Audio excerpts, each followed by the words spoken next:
The Thinking Tackle Podcast.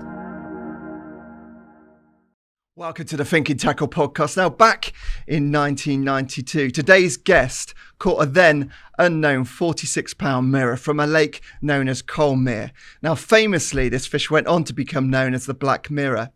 And today, here in the studio to talk about this famous capture, amongst other things as well, is Jason Hayward. Jason, we're live. Welcome to the podcast. How are you? Oh, I'm very well, thank you. Yeah, now you've said we're live, I'm slightly more nervous. It's not something you do every day, is it? You've got a little bit more down key now. Have I? Oh, so, well, you don't know what to, you have a lot of things going through your head, don't you? You haven't got to do this, Jace. Well, what do you wear? Things like, what do you wear? Close a bit of start. Yeah, but Ash Bradbury said he bought a new shirt, didn't he? He bought did. a new shirt for the podcast. And Martin Clark, well, he had new teeth, didn't he? So You bought a new car, Jace, didn't you? Oh, yeah, it's not new, yeah. First time it's been in Essex. I just hope the wheels are still on when I go out. God. It's great to have you on the show anyway. It's lovely to be here. We should get straight into the Colmere stuff because it's probably what you're most well known for. Do you want to go back to Phil Thompson first of all and how the whole thing sort of started out? Yeah, well, myself and Phil the group of lakes, we used to drive past it on the way to other lakes, and I'd always said the one next door, I want to have a go at, just because it was the bigger one. We knew nothing about any of them because it was the bigger one. And Phil, we met up June the 14th or something, as we always did, our little group, and we was having a beer, and Phil said to me, I'm going to have a go on that Colmere that was behind where I was fishing. And I didn't even know he was interested in it, So I said, all right, I'll see you over there then. Anyway, the one I was on, which is called Hive Lagoon, it was typical first night disaster. It algaed up and I just got tufted and cooted and algae and weed and the whole disaster, the whole climax to June the 16th. Disappeared. It always went wrong, didn't it? Yeah. So anyway, I took a walk round and I knew Phil was up the other end. Before that, he'd come up between the causeway and he chatted across to me and and I thought he shouted 13 and 14. So I just sort of waved back and I thought, oh, bloody hell, I didn't even know, catching a couple of little carp like I didn't even know there was any carp in there, sort of thing, Well, I knew there was carp in there, but not enough to catch a couple of little ones on the first night, sort of thing, Anyway, so I wrapped up.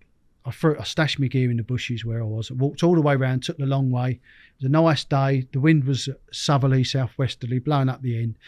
And as I was strolling up, got to the end of Hive Lagoon and where they join and Colmere, I was just sort of sitting there, and it was absolutely beautiful. And it's one of them places that never saw anyone. No one really fished it, so it was just perfect lake. Lovely sun and the wind coming in and that. And I was just looking and I thought I heard something up the bank. You couldn't see all the bushes out, very overgrown. So I walked up to the bank. I remember walking into this gap. I want to say swim, but they weren't swims. I walked into this gap and I sort of looked down and it's out of my eye, caught my eye, and I saw this fish move right in. And I honestly believe the fish was coming to look at me. You've got to remember that no one walked around these lakes, very few people. So it was probably a bit of a novelty for the fish to see, what was that sort of thing. So it came in and it swam past me, and I swear it had one eye on me. It was looking at me, and then it sort of clocked me and then sped up and it had gone. But it was enormous. And I mean, it was enormous. And you've got to think this is back in probably, I think it was 1988, 87, 88. And I was spellbound by it, absolutely spellbound. It was black. It was at the time, it was the fish of your dreams. I didn't get a good look at it, but just in the chop and that. And I walked round to Phil. He was right up the other end and he was packing up. And he said to me, I said, what have you had then? He said, it's either a 32 and a 14. I said, what? I said, why didn't you come and get me? He said, my mate was here. He said, so we, I didn't need to. He said, I knew you was right over the other side of the other lake as well. It was a long way away. And I said, Christ. And obviously back then you couldn't show someone the photos because it was, all just standard less LR. And I said to him, Phil, I've just seen the biggest fish I've ever seen. I'd fished some good waters beforehand, you know. I knew I'd caught carp up to 37, 38 before. And I said, I've just seen the biggest thing in my life, mate. And I described it, and it was big and black and all that. And he said, I'm not being funny, mate. He says, you've just seen the one I've caught. The way I described it, right, it was the one, you know, he's caught. I said, it can't be, surely. And he said, no, it's 32. Mm. And although I didn't get a good look at it, it always nagged me. And I thought, that wasn't 32 pounds, you know, that wasn't. Anyway, I gave up on Ive Lagoon because it all went bright green and all that. And I think Phil went elsewhere. And I think he fished it one more time, didn't catch another fish.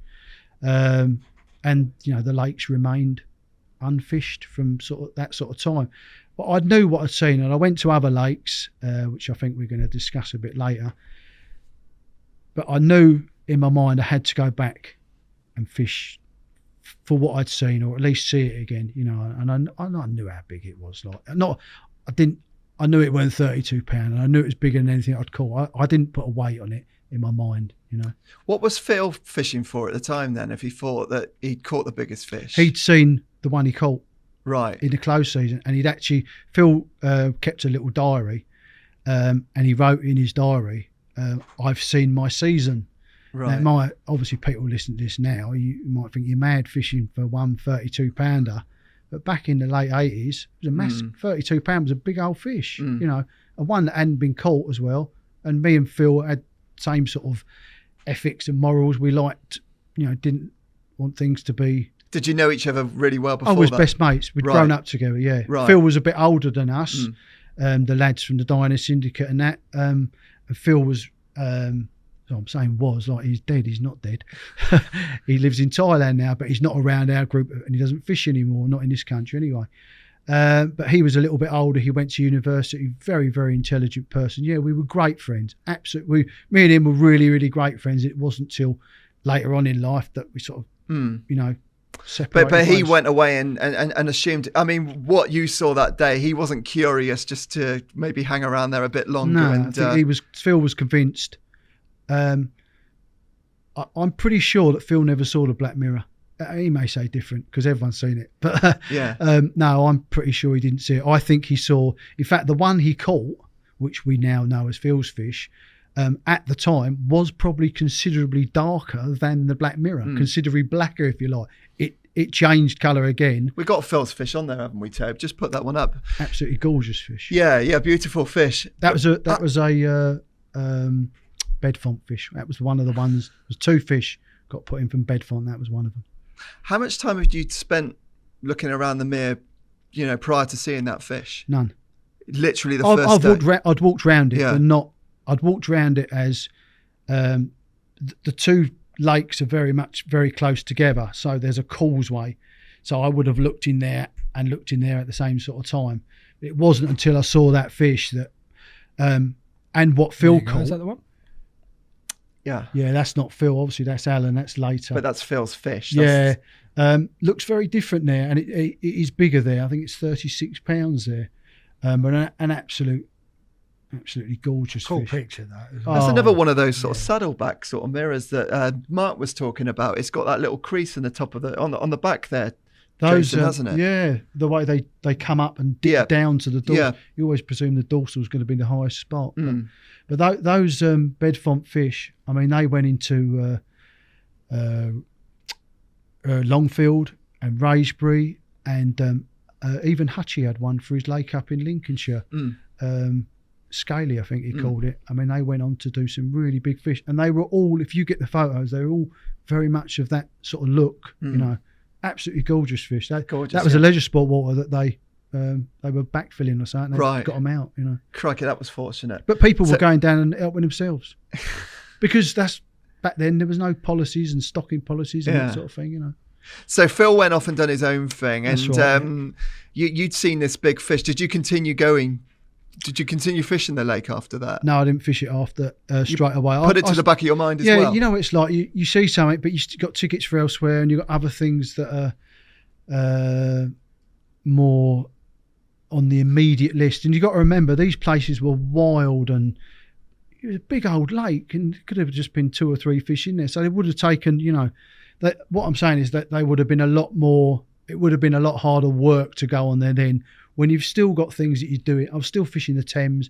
I was still catching really well from the Thames. And again, this is the mid to late 80s. And I had tickets for other lakes. So you want to go, but like in life, you can't do everything at once, can you? Did you think you were looking at a £40? I never thought that. Never crossed my mind. No one talked to 40-pounders back then.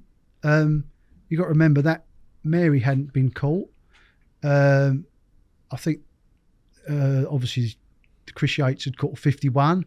Basil was probably. Oh, Basil, yeah, and that was it. I think maybe one of the fish from up north in one of the Shropshire waters, but no, they weren't.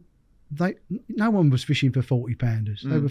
If you were fishing for, back then, the criteria I used to put, apart from the Thames, because it was anything to come along, because they were uncaught fish. The criteria I had in my mind, I didn't set myself, but it was a 35-pounder. I classed a 35-pound carp as a big fish, and I still do today. That was the target, Yeah, that's still a benchmark. But Phil, was there some sort of fate about the reason why he ended up coming back and fishing the Mere, did you say? I don't know. He only went back once after that, and the Mere had very steep sides at the time. I mean, it was crystal clear water. You could get a pebble and you'd think you'd be looking at 5-6 foot of water, and you'd throw it in and it'd take ages to hit the bottom, and you realise you was looking at 18-20 foot, you know what I mean? And he went back one day, and because Phil used to take a rod and a bed and used to carry it all under his arm, and he went back one day, and he was, it's a red hot day, and he was so thirsty and the water was so clear, and he thought, I'm going to have a drink some of that, and he drank some of it. And a few hours later, he was, you should never do it. Just because you can't see it, don't mean it ain't there, I imagine he was fairly ill after that. He was that ill. He had to phone a mate of his, a chap called John Cross, to come down. And you've got to remember, it weren't like pulling up. You had to pull up the road. It'd take you an hour to get up the other end where Phil was, sort of thing. So, it was, when your mate phones, you've always got other things to do now. 2 hours out of my life, come and get you just because you wanted a drink. Do you know what I mean? So, yeah, John went and got him. And again, Phil had other waters and that, and then didn't go back. But you continued on there. And did you say you had a meeting with a guy that, gave you some sort of idea about what was actually in the lake? No, I didn't. I never knew. I didn't know. The first year I fished it, like as in, right, I'm going to fish this place. There was actually five or six of us fishing it on June the 16th when the season started. There was the Bond brothers, Pete and Gary. There was a couple of other lads that went on. You might know them. I forget their names. They went to start off a bait company at the time. Oh, the Carp company. Yeah, the ones that done the Icelandic Reds and all that. Yeah, well, they were fishing up that end. Bob, is it Bob Newman? That's it. Yeah, Bob. That was his name. Yeah, I got to know Bob quite well. We found out. Alan. I met Alan on the lake, and he was writing at the time. And the nearest spot to the road, I was walking around one day, and I saw this big commotion out in the water, and I thought, Christ, what's that? So I've gone back round, thinking it's a carp or whatever. Gone back round, it wasn't. It was Alan in a wetsuit, and he was getting out of the water. And because at the time you had, you had Carp World and a few other mates, you didn't really have a lot like you got today. No social media. And I used to, take all that, my whole life was carp. And he got out and I recognised him from his writing. I said, oh, you're Alan Tompkins, aren't you? Anyway, we got to know each other, and it was obvious that we both had the same sort of ethics and mindset about the place, and, wanted to keep it quiet and that sort of thing, And we became friends. That was the first time I'd seen Alan there as such. But no one had told me what was in it. I'd been round in the close season, that close season. I'd seen, I eventually did see the black mirror and got them feeding on sweet corn. I saw a few others, some of the commons, one of the smaller ones that became known as apple slices. its actual name was Swiss roll, by the way. But Well, what was Swiss? Yeah, why did it get that name? when we was going down there, my girlfriend at the time, she wanted to go for a picnic, like girls do. And I said, yeah, okay, where should we go? She said, I don't know, I said, I know, we go down to Mere. And of course, I just wanted to be there so I could walk around and look for the fish and that, So we took a picnic, gone round there. And I'm creeping around in the bushes up the end on the wind in the sunshine, looking for fish and up the trees and all that, blah-de-blah. And I looked up and she was stood right next to the water. I mean, right next to the water. And of course, we weren't in camo gear. We was just in civvies, And I'm sort of gesturing to her up the bank, like, get back from the water, God, don't she know what she's doing? Do you know what I mean? Get back. You're going to scare all the fish and I'm looking for them here. I said, get back, you must scare the carp. And she says, no, I won't, they're here. And I'm like, what? And of course, I'm thinking she's feeding a duck or something. Yeah. Bless her heart, she thinks it's a carp, And I've gone back up there and literally we'd taken some sandwiches and some crisps and a Swiss roll, right? And she was eating a bit and stood up and there was a fish there and she threw a bit on it, come up and ate it. But it was that fish. Yeah, it was only little. It was only just into doubles, I think. Right, yeah. And that was the heavily scaly one that in Tells, but they call apple slices. But that fish, that is the only original mere fish. Right. Because a chap that I got to know subsequently took some spawn home one year and bred them on, and I think he put 2 back in. I'm not sure. I think he found one dead, but that was the one that went on to survive. So that was the original one. Do you think you saw most of the stock in that lake fairly quickly then? Yeah, once we knew. Of course, you go on there. It's a big lake. I don't know, 30 acres. I don't know, something like that. It's a big lake and it's deep. There used to be a fish in there called kinky tail, wasn't it? Yeah, that was getting to know his chap's name was Kevin Pembroke. He was one of Alan's friends, and this is sort of how Alan got to Kevin used to call it Blackwater to Alan. He never actually told Alan where it was, but Alan knew from being around that area, that when he did look into it, it looked very clear, very inky, very black. So he sort of sussed out this code name that Kevin had, But Kevin at the time, this was a few years before, not long before, but a few years before. And Kevin had seen this fish. Now, when I say Kevin had seen this fish, Kevin, he's an absolutely brilliant angler, and he knows how big carp were. He had a 30-pound common in his pond in his back garden, and he used to dive in Colmere. Okay, he wasn't up a tree. He weren't walking around hiding behind bushes. He was diving with the carp in Colmere. He knew what was in there exactly. And there was a fish in there that he called kinky. It was a very big, sparsely scaled mirror, and I think it had some sort of minor deformity. But when it swam, it sort of swam with a kink, hence kinky. I think that was a Yovani fish that had got in there. Anyway, this was up to, I think Yates's record had just gone. Yeah, I think Yates's record was in place. But Kevin, because he swam with these, using flippers and that, he could get right up next to them and he'd put his flipper out and he could gauge the size of them and he'd go home and measure them, And Kevin was convinced, and again, this is mid-80s, Kevin was convinced that fish would have broke the British record. And he fished Colmere hard. He knew all the fish in there. We didn't know at the time, but he'd caught the linear, and he'd caught Phil's fish, both of them around upper 20s, I think. And he'd seen the black mirror as well in there. And at the time, he put the black mirror of around upper 20, around mid to upper 20 mark, Would that have been like the second largest in there, or were there other fish? No, probably the linear and Phil's fish were probably, and not including the common. Kevin did see the common up close and personal. It was sat on the bottom, and he got right up to it and he measured it with his flipper light, He never caught kinky, and one day he was fishing there. Kevin used to. It was proper camo gear. I mean, he'd stash himself in bushes and be camoing himself up, even his hands and all that. You've got to remember there was a ticket on there then. He didn't need to do that, but he just didn't want anyone seeing him. Didn't want anyone seeing him fishing.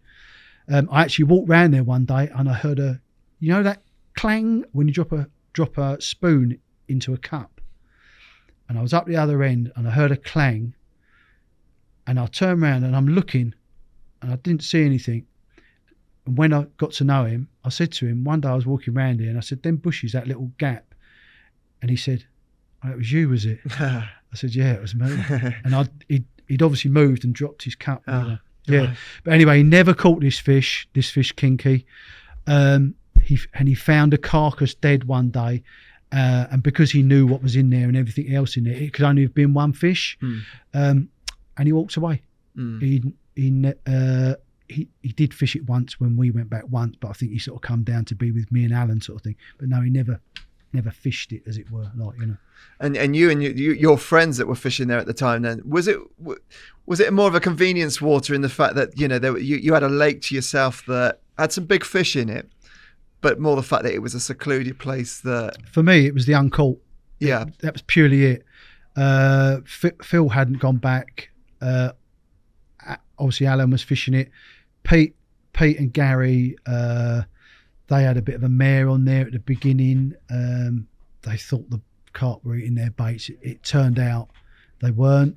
And they found out the hard way, which is quite... You what said the mere does to you. So you said that people were pre-baiting. So they were pre-baiting. Was it Premier baits or something? Wasn't it? And Pete. Now you've got to remember, I was, Pete and Gary were with Premier at the time. Bob and his mate.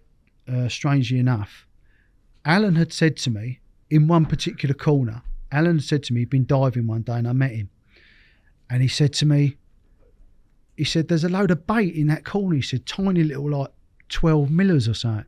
You know, you got to remember the boilies weren't really available like they are now. He said, "Load of small baits." He said, "They look like mixers. They're on the bottom." I said, "You're kidding me?" He said, "No." He said, "There's thousands of them, the whole bay." And this bay was on a certain wind that, you know, they were going to be in there, like, you know, they really did, but it was quite a rare wind, you know. It was the same place, same area that when Laney caught it years and years later. Anyway, I took no notice of it. The first day we fished it, I was along the causeway bank, and the first night, I think I had every fish in the lake, which was probably only about a dozen. I think I had every fish in the lake over me. They were going mad on my spot, absolutely mad. And I was using a mixture of sweet corn. I'd seen them eat sweet corn in the close season, maggots, and I'd also was sprinkling in tutti frutti boilies. The only reason is if you get them on boilies, it's a lot easier, isn't it? You know, the fishing, that sort of thing. Anyway. Pete and Gary were over the other side at the bottom of what we used to call the hill. There was a bar there as well that had like a gravestone set up on it. And they'd been baiting that with what they had used on many other lakes and had terrific success. They're both great anglers as well. They were using Jeff Bauer's Premier baits, the great big ones, sort of 24 millers glugged up in all the oars and all that. And everywhere they'd gone, they'd caught fish on them. Well, they were baiting that area. And I think from recollection, they'd said to me like that the fish were having them, you know, they're having them. And I was like, great, mate, you know, that's your area. You crack on with it. Now, Alan was diving the lake, and he'd seen their baits. See, Alan had a massive advantage. I was using the dinghy as well. Yeah, that's a big advantage. But there's one thing being on the bank. There's another thing using a dinghy. It's another thing being in the lake. And actually, because I'm looking from 18 foot down onto bait. Is it gone? Is it not? You know, has it all gone? Is there some left? Alan's diving down and actually like this on the bottom, you know. Anyway, that night, I had all the fish over me. Pete and Gary, when they'd been baiting, they'd obviously gone down there. They were the same. They didn't want anyone to see them there either. So they were firing out their baits, and of course these Premier baits, I never used half a mix. You used 20 mixes, didn't you? They put a lot out, and of course they do that, and then they go, you know. Well, the mere was very, very wild, and subsequently, because it was so wild, the duck life was murder. Coots and tufties and gadwall, and Alan used to reel off the names and all that, but there was, you know, every variety. Murder. Gary and Pete had put these baits out on the first night. They'd sat back, and as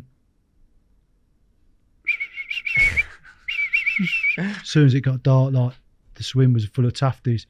Oh God! And I think they were looking out. They were putting their baits out with a boat with a little, you know, these boats we used to buy them from the garage. You know, the yellow ones you just paddle out. And I think they were putting their baits out like that, and they go back the next day and they'd all gone. You know, but of course they weren't staying. Of course, soon as the first time that they stayed, all these birds come in, and I think they realised that. What about your experience? Were they picking up the tooties as well? Well, I tell you, that night I was fishing up the bank. It was the only gap. I didn't want to cut out, and I think I moved a few twigs. I was fishing up the bank. I was taking my baits out with a dinghy and dropping them onto this slope, which is near the snags that were in there at the time. It was a big snaggy area of all these trees growing out of 15, 20 foot of water, and on the bars. It was all like one bank, you know. Looked like fingers coming out of the lake. And I didn't get a bleep. Honestly, I walked up there and I stood there, and the actual water in front of me was rocking. I couldn't see, it was dark. It was rocking, and you'd hear, you know, when you're fishing for big fish, you don't just hear them go back in the water, you hear them come out as well. They go down, and they were there in front of me. I never got a bleep. So I looked at my rigs and all that morning, and I'd done some changes, and I thought, well, if I can't catch him on this. And I rode him up the bank. Now, one of the things that I'd noticed when I'd reeled in was, because I was fishing directly up the bank, 45 degrees, they were a bit more out into the water. Now, I don't know whether the fish had picked the baits up and picked the rigs up and dropped them, or they were catching the lines, and because it was a steep slope, they were actually the leads were rolling down. So anyway, I put a rod rest in right at the top. The fish obviously had gone at this point. After the first morning, when the activity stopped, I went up there, and I'm trying to see down, but it was all cloudy. Honestly, it was unbelievable. And what I was looking at was not what I'd baited. You know, it was a different area. It looked like a load of Irishmen had been down there with shovels. Unbelievable what they can do. You know. Right. Anyway, I've gone back. I thought, I've got to know. I don't know how much bait's out there. Remember, you're only fishing for a handful of fish. No good put another bucket for that, is it? So I took the boat down, moored the boat up to the reeds, jumped off the side of the boat, and just dived down. I had we used to lean off the edge of the boats with a face mask and snorkel. Yeah. So I had a face mask and snorkel. But I literally just jumped off the side of the boat and dived down. I've done that a couple of times. And honestly, I went down there and I didn't see one piece of corn. I didn't see one maggot. But every time I'd push off to come back up, it's about 12, 13 foot estimated sort of thing. I thought I saw a boilie at the bottom. Now, I'd been baiting on the slope. It wasn't gravel, it was silty. I'd been baiting on the slope. And as I pushed off, I thought I saw a boilie. So gone back down again. I only swim. I'm a strong swimmer as long as I don't have to get my head out of the water. So with a mask and that, I'm fine. But, you know, so I was going up and down, and I went down and I was doing that, fanning the bottom. Yeah. I said, boilie, there's another one. There's another one. There's another one. And I think if I'd counted them, I don't think they had one. Right. For whatever reason, maybe they were just preoccupied on the particles, I don't know. But those boilies were Richworth, so they were quite expensive at the time as well. You remember, we're baiting a great big lake with a handful of fish. You can't just bait just one spot. You've got to bait multiple spots. So there and then, I just dropped them. I don't think they were, you know, and they were probably the most effective bait I could have put in at the time. You know what I mean? Is that something that you would do anyway? I mean, with sweet corn and maggots, and now it seems to sort of make sense really on there, doesn't it? That you would go on there with if you find, more natural type baits. Yeah, if you find any uncaught fish, no matter where they are, no matter, you know, river, lake, canal, use sweet corn. It's the one bait. I don't know why. It's the one bait that they will eat from the start, from the off, with no pre-baiting, and they will carry on eating as much as you, and I mean as much as you can throw at them. The only thing that stops them is us putting hooks in it, you know. Then it blows, and it can blow fairly quickly, you know. And as we said, it's one of those baits as well that after a few days in the water, I mean, if you pull up his sweet, there's no obvious flavour or anything to it. Put a couple of grains in a bucket of water or in a cup of water. Test it the next day, eat it the next day. Tell me what it tastes like. Tasted nothing. I was going to say, Si, have you ever fished with sweet corn before? I don't know if you've ever used it, have you? He's taking the piss now, isn't he? No. But no, I mean, obviously, carp absolutely love it, don't they? I don't know why. It's the best bait. As far as I'm concerned, it's the best carp bait available. Unfortunately, there's a lot against it, but if you can find uncaught carp, then don't use anything else. Yeah. Throw your sponsors bait in the bin. Yeah. Go and buy yourself a few tins of sweet God, they're going to hate that, Jason. Listen, it's the truth. It's the truth. Listen, they throw my bait in a bin as well. Yeah. Use sweet corn because it's the one bait that they will eat. So they were eating all the corn, and I take it maggots as well. They were eating the maggots. Well, but maggots, I mean, I was buying them from a tackle shop. Of course, they were really expensive as well. Later on, I started to bulk it out with groats and hemp, but the only reason being is you know, you could buy a sack of hemp and a sack of groats for next to nothing back then. So you could, you know, I was baiting multiple spots on the lake. I was working full time. I was only fishing weekends at the time, weekends and holidays. But I'd go down during the week 2 or 3 times after work, pump the boat out, go out in the spots, and I'd bait spots. And whatever spot I thought had been fed on nearest the weekend, if you like, that was the one I fished. Unfortunately, the tufties and the coots and everything else, they threw it into the mix that you never quite knew. But whenever the carp were on there, on a spot, they'd eat a lot. Whereas did Alan notice on his diving expeditions as well that was he seeing those spots on the lake bed as well? Yeah, I think so. He had obviously had a big advantage because he was diving. And I now know Kevin used sweet corn on there previous to us. Didn't know Kevin then, but I knew from using sweet corn from my Thames fishing that it would be instant and they would have it. But yeah, Al started using sweet corn as well. He never asked me. He just started using it, and he's diving in the lake. He's seeing whose baits are getting eaten. Yeah, I'm sure he is. And you know, of course. And so yeah, of course. And I know you can't say, "Oh, sweet corn is my bait." But it was my bait. Yeah. So yeah. So how long was it before you started catching? And sorry, I caught the second night. Right. They came back. Some of them came back. Not all. The weather conditions changed because the fish would move on the winds at the drop of a hat. They were typical natural gravel pit fish. They had no pressure on them, so to speak. Do you know what I mean? And they would move on the drop of a hat on a good warm wind. But so some of it wasn't a big wind or anything. So I think some of the fish stayed in the area, and the rigs worked. I'd put a rod rest along by these reeds, and I'd drop in from a boat. I wasn't dropping it was just dropping to an area, and I dropped sort of halfway along. If you imagine looking at the slope, and I dropped it halfway down the slope. But because I was paranoid about they'd either picked them up or they were rolling down, I had 1 pound line tied to my swivel where the lead was, and I tied that to the rod rest. So I had a line coming from my rod tip going along the bank 40 yards, and another line with 1 pound line up to stop to hold that lead in, to hold the rig in that area. Right.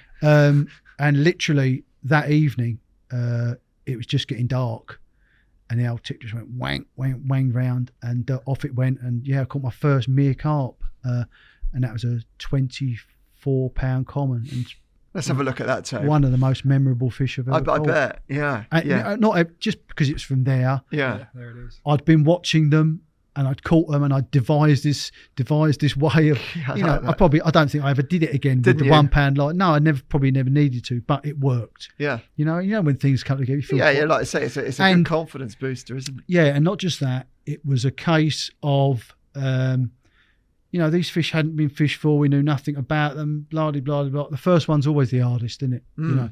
That's what I've always found anyway. You've then got a going methods. You've got something to go on then, haven't you? You know. So yeah, I think that was a fish.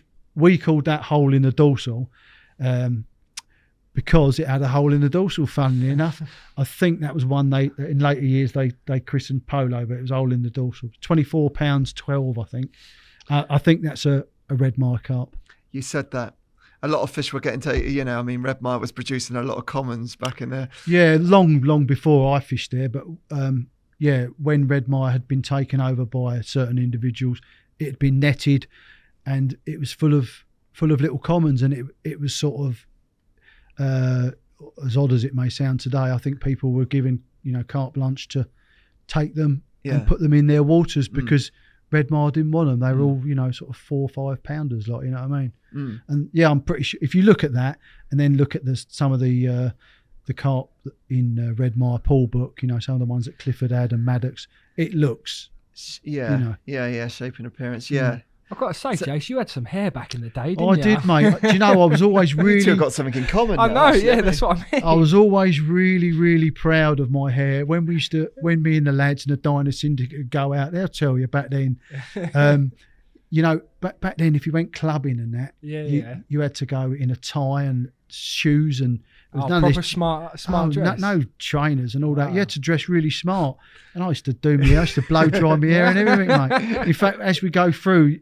I'm not sure if this will be a documentary on my fishing life, and hair or actually on my hair as it extends through its life. Yes. Do you think it was maybe the mere that made you start losing your hair then, Jace? Do you? Do you know what? It probably was. I'd probably start. I used to play with my hair because I had a big fringe, big floppy hair. I used to play a bit like that, and every time I did that, you'd have a hair there. Yeah. Of course, you've only got a few million on your head, haven't you? Do you know what I mean? And I'll tell you what, Si. Don't be pointing a finger too hard, mate, because... I've told him this, but he won't admit it. Exactly. Sometimes... We've had a few rear shots, actually, recently, and it's... He doesn't like too much light on the back of his head, mate. I'll tell you, when I actually shaved, done the decent thing, you'll see I'll go from having lots of hair to having...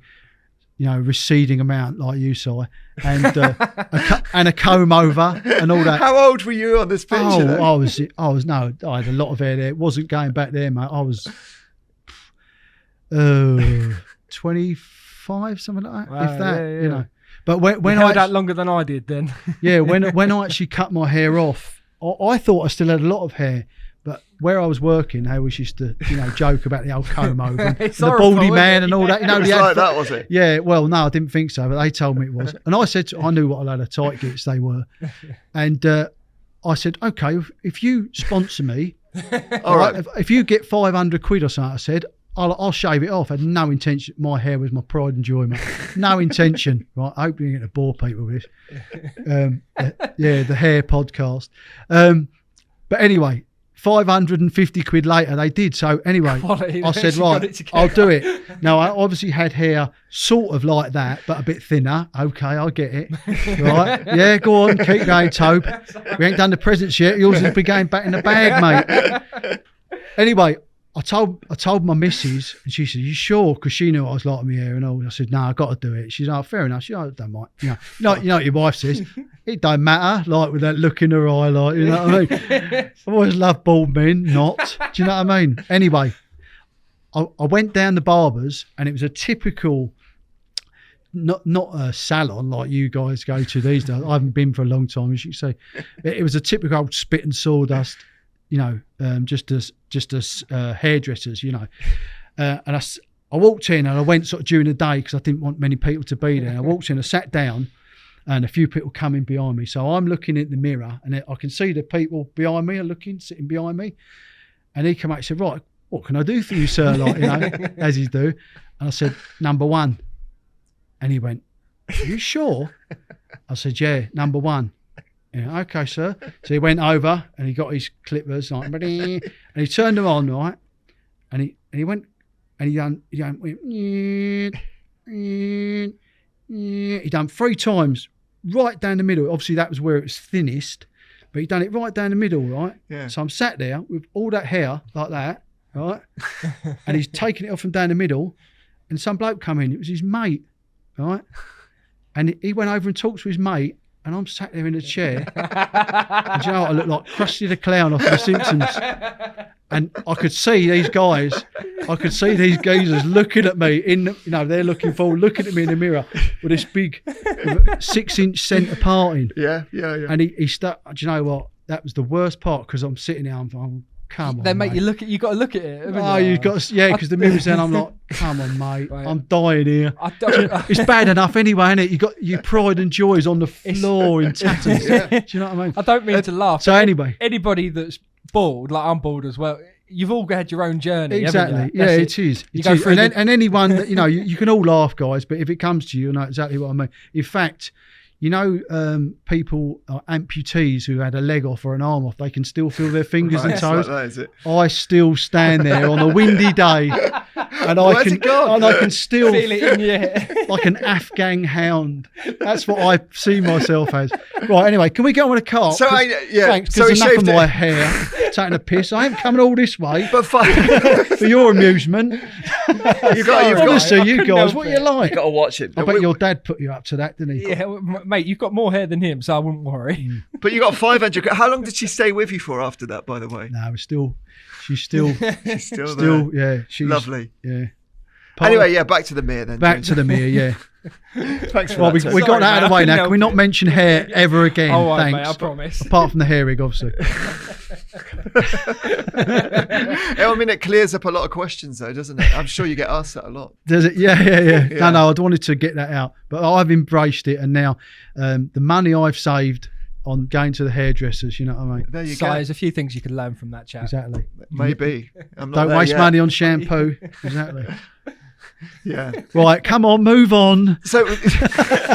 Oh, you're not going to leave this now, are you? We'll have to No, cut, we're go- no, we're- stop, rewind. No, we're going to leave this. So that was your first fish. So when you start, so after that you were baiting spots. This was your first season, by the way. It's still on a season. You're on a ticket then, on Amy's ticket. No. Yeah. Right. Yes and no. Right, okay. At the time, at the time, you used to be able to buy an Amy's ticket. It was a book, and it was £17, right? You used to buy it from the tackle shop, okay? Now, I used to get mine from Hounslow Angling, but there was a problem with that because there was a certain individual called Richie McDonald, right, who I knew Richie from the tackle shop in there, and he knew I was a carp angler, so I used to have to go in there when Richie was fishing, which was all the time, apart from like a Wednesday or something. But yeah, I used to go in there when he wasn't there, and I'd pay me £17. Now that book, that had all the Dorchester Lagoon on it, all the St Ives complex. It had all that on it. Do you know, no one used to fish it back then either. All them, most of Amy's waters were a step behind sort of leisure sport, and they were looked at. Amy's never stocked anywhere. They were just their gravel pits, and they used to sell tickets for people and go and catch fish that they never put in there. Do you know what I mean? So anyway, I've gone down the shop. I've said to the guy behind the counter, on an Amy's book. He said, I ain't come in yet, mate. And this was about a week before the season. I said, you kidding? He said, no. He says, they're rubbish. He said, sometimes, it's some woman in the office just sending books out. She probably forgot or something. He said, come back next week. So I went back next week. He said, do you know? He said, they still ain't come in. I said, what'd you do? He said, well, don't worry about it. He said, they've never had any bailiffs. There was never anyone walk around. Although it's quite hard for people to conceive that now, the way we are with syndicates and day ticket waters and all that. But they weren't. No one cared, So it wasn't being bailiffed or anything like that. So you could go down there and fish, and we all went down. Essentially, you weren't doing anything wrong.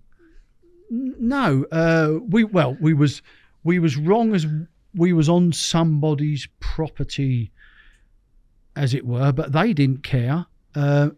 Amy's was going. We found out subsequently that it was going through some transaction and they were being bought out by another company.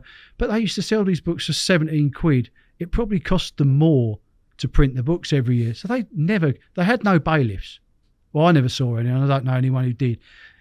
So no, we just carried on fishing, and nobody asked us for a ticket. That was the first year. Nobody asked us for a ticket, and just carried on. Just carried on, and that year, anyone could have turned up. There was a few pipe blokes used to turn up. I mean, actually, Bob and that with the chum. It turned out they'd read an article that some guy had put in Carp World. It was a long, long time ago. And basically, he took these chum mixers, he soaked them, he dried them, he soaked them, he dried them. Done it about 5 or 6 times, right, this guy. And after you do that, because you've got a sponge, and you soak it so it expands, you dry it, you do it a certain amount of time, the cavities become small enough that it doesn't float anymore, right? Right, that was a bit of a gamble. Yeah, but Carp love chum mixers, and to use them on the bottom, I mean, everywhere you threw chum mixers, they'd eat them. First time of asking. So how long were they staying? Well, they obviously thought that these, they were going down and doing the same as everyone else, like me and like Pete and Gary, like go down, put some bait out, go back the next night. Oh, it's gone. And they were doing that. Well, that first week I was fishing there, it was really rough conditions, like overcast and rainy and windy and quite cold as June can be. And I'm standing there looking out, and I saw all these chum mixers come past me from that end where Bob and his mate was. And I at the time, I thought, who's putting out floaters in this? Because you never, it's big waves and that. And they come up, they packed up. I think they fished 3 or 4 days and hadn't caught anything, I don't think. And I'd caught one. Pete and Gary had gone home. Alan hadn't caught anything. And when Bob and that come up, I said, of course, I didn't put 2 and 2 together. I said, you weren't putting floaters out, was you? No wonder they ain't caught anything. Putting floaters out in this weather. And they were like, no, why? And I was like, I see a load of chum mixers. Yeah. And looking back, I remember them sort of going and looking at each other like, well, obviously, they were putting them out and they were sinking and all that. And they were going back the next day and, like, of course, they're putting out buckets and buckets full of this stuff. Next day, they go back, it's all gone. They're probably going home going, yes. So one minute you had the birds and then the next minute you had like floating chum. Well, obviously, yeah. Well, obviously, what they didn't know after a few hours or, overnight or whatever, they were slowly floating up and drifting off. Yeah. So poor buggers. But I never see them again either. They were gone. From that day onwards, it was just, I saw Pete Bond one other time. I think he came down for a day, but after that it was just me and Alan. How many other people do you think had seen the Black Mirror at that point? I didn't know anyone who had. Right, but you still knew that at that time. Yeah. But, I didn't know. There was a couple of guys, some lads I knew that were known as the twins. It was Nigel and Robert Stock, and they were very, very close friends with a chap called John Holt, who you might have heard of.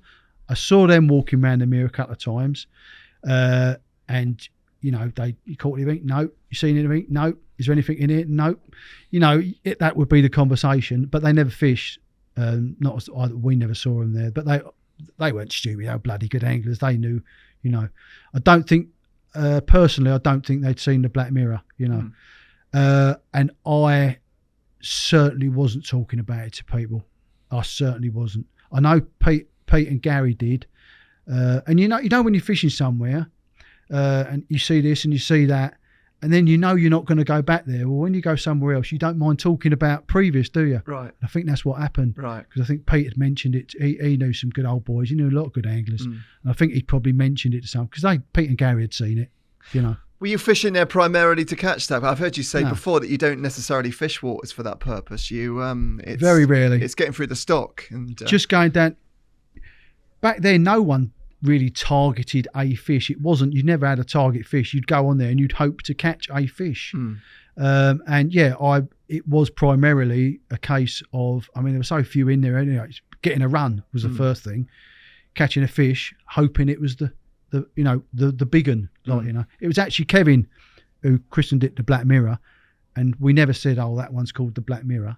It was just a case of when we like the linear, the common, Swiss roll. It was just a description. It looked that much darker in the water, and when you said black water, I thought it might have got its name maybe from that as well. No, it was just Kevin used to call it the Black Mirror. Yeah.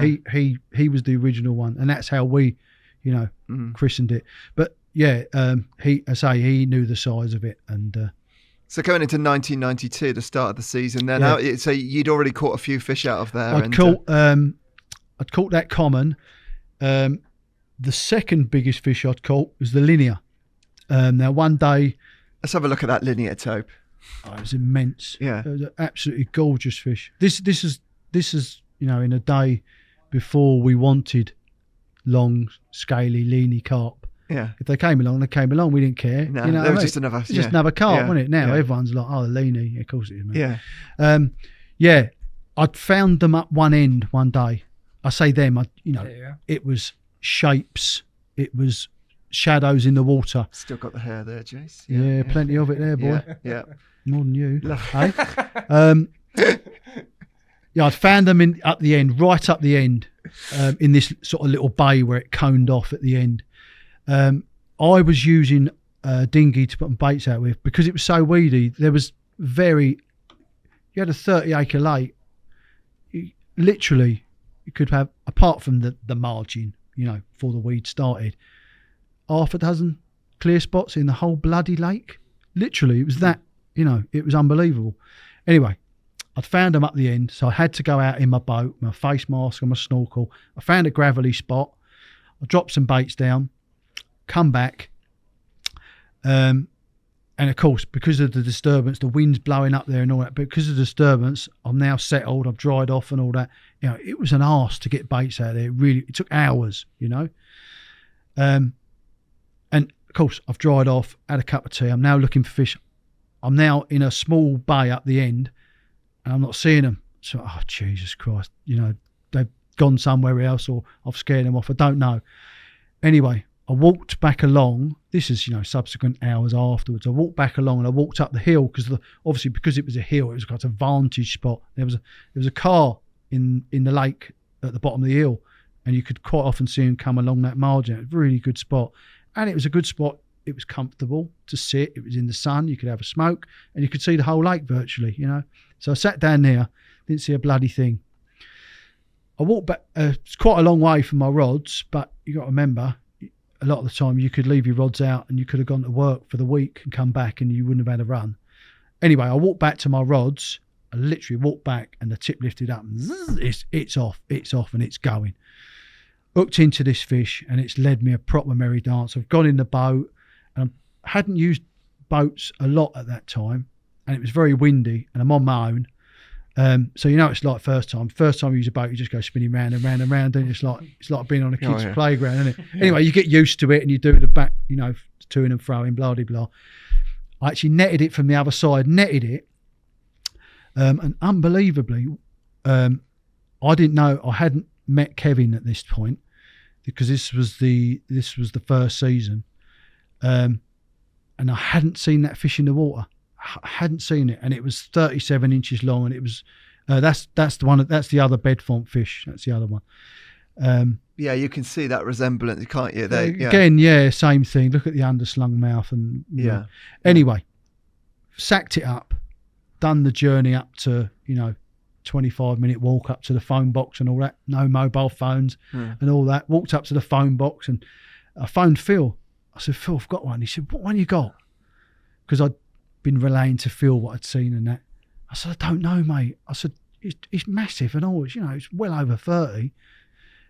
I said, I don't know what it is. He said, right, I'm on my way. Anyway, an hour later, he's come down. We've got the sack out and we've weighed it, and it was 35.12 there. Just as I've lifted it up for the camera, I looked up and a head appeared on the bushes on the other side, on the causeway side between Hive Lagoon and Culmere. I looked up and you could see the head saw me, dropped down. You could see this bloke was on his toes. He was round. I was like, Phil, quick, come on. Anyway, it wasn't autofocus and all that. Phil wanted to get some good shots and all that. Anyway, the bloke come round and I didn't know this guy. So, oh, Jesus Christ, I said to Phil, don't say anything, let me do the talking. Anyway, come round, got to know him. I think his name was Mick. Mick or Mike, I think. And he was a carp angler. He knew exactly what he was looking at. And he was standing there going, oh my God, how many more? And of course I said, it's the biggest fish in the lake, mate. How lucky are you, mate? You actually believe that? You've come round and you've seen the biggest one in the lake. I don't know. I think he might have, you got to remember the black mirror hadn't been caught by then, and he hadn't seen it. So it was probably, but it was a lake, it was unfished. He obviously knew, like us. Me and Phil were like, how many more fish? The one he'd caught, we knew the black mirror's in there, we knew there was a really big common. Now I've caught that. How many more are like this? Who was the guy that you said that came down with a piece of paper with a list of fish on there? Then that was a year or two later. I was fishing there one night. It was getting towards autumn. I was the only one on the lake, and I heard the bushes going, the unmistakable sound of people coming. And I'm thinking, who's this? It's not an angler. It's only me and Al fishing it. And I heard the bushes going and all that. And this young lad, he was probably about the same age as me. And you know when you're a young lad, every bloke wants to fight you. That's what you straight away. Who's that? What's he doing down here? You know what I mean? You're like that. And he stops. He said, "You're Jason, aren't you?" I was like, "Might be." Didn't know this guy. Never met him before. I said, "Yeah." He said, "I wanted to bump into you." I hadn't caught the black mirror at this point. He said, "Oh, we've been plopping a few fish in here." I was like, "What?" He said, "Yeah." He said, "Oh, it's a couple of little ones from the ski lake, and one from the river, and one from someone's pond down the road or something, you know." And I said, I was really confused. I said, "What?" And he said, "Yeah." And he'd written on this piece of paper. He obviously knew me and Al were fishing there, but I wasn't well known in the area, I suppose, but I wasn't a well-known angler. And he said, "Yeah, I've got a piece of paper for it, and I've still got it to this day." And he detailed what him and his mate, and they were like, £15 common. I think they're all mirrors. I think he'd put, all commons. And I think him and his mate had just caught them from random places, and for whatever reason had decided to plop them in the mere, And some of these fish have now gone on to be, like in books and that, I've seen them. "Oh yeah, here's me with a Colmere original." It's like, no, it weren't. It was from the dike over the road, But that was none of them were from the mere, of course. But that was a completely separate stocking. Completely, yeah. And I think he put 4 fish in there, all commons. I think the biggest one was about 19 pounds, right. which is a sort of chubby two-tony type common that I've seen in books as being a mere fish, But why he did it and why they were doing it, me and Al weren't putting. No one else put in fishing. Why he took them from where he did and put them in the mere, I don't know. And I mean, do you want to speculate on where the other fish were coming from? It sounds like there were multiple different. Yeah, the commons, most of the commons, I think were from Redmire. You got to remember, they speculate on the other fish. There's probably only a dozen in there, or maybe a few more little ones. You see a £12 common up one, and you see a £12 common, that sort of thing. The commons were from Redmire. The two scaly ones, they were from Bedfont. The big common up was probably one of the Redmire fish. Swiss roll, what Kev had put in there.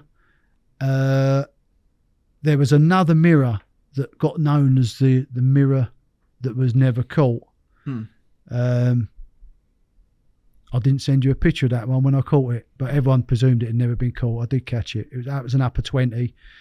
It was 5 mirrors in the whole lake. The black mirror, 2 Bedfonts, and the little scaly one. Pretty sure that was it. The rest were commons. So most of those fish have been accounted for, apart from the big one, really. The black mirror, yeah. I personally, and I've got nothing to substantiate this, and I know Alan has got a different theory, but we're all theorising. I personally think it was one of the fish that got put in from Raisby 2. Raisby 2 many years ago was it was very much a lesser water than Raisby 1. It had a lot of small fish in, and for whatever reason they didn't. They hadn't done what at the time they hadn't done what Raisby 1 had done. So people were taking them out and plopping them in here, there, and everywhere, as was the way of Raisby, Yateley, and many other waters. I personally think that the big mirror, the black mirror, came from Raisby 2. How long do you think it was in there for before you started fishing it? Oh, I don't know. In years wise, a long time. It was in there long before the Bedfonts went in. And Kinky as well. Do you think it was in there with Kinky? I think Kinky was a Yoveny fish from the way Kev described it. And if you think back to Pete Springgate's brace, the big fat one, and that shape and the way from Yeoveny, when it was being drained and whatever, there was they done lots of drainage pools and all that.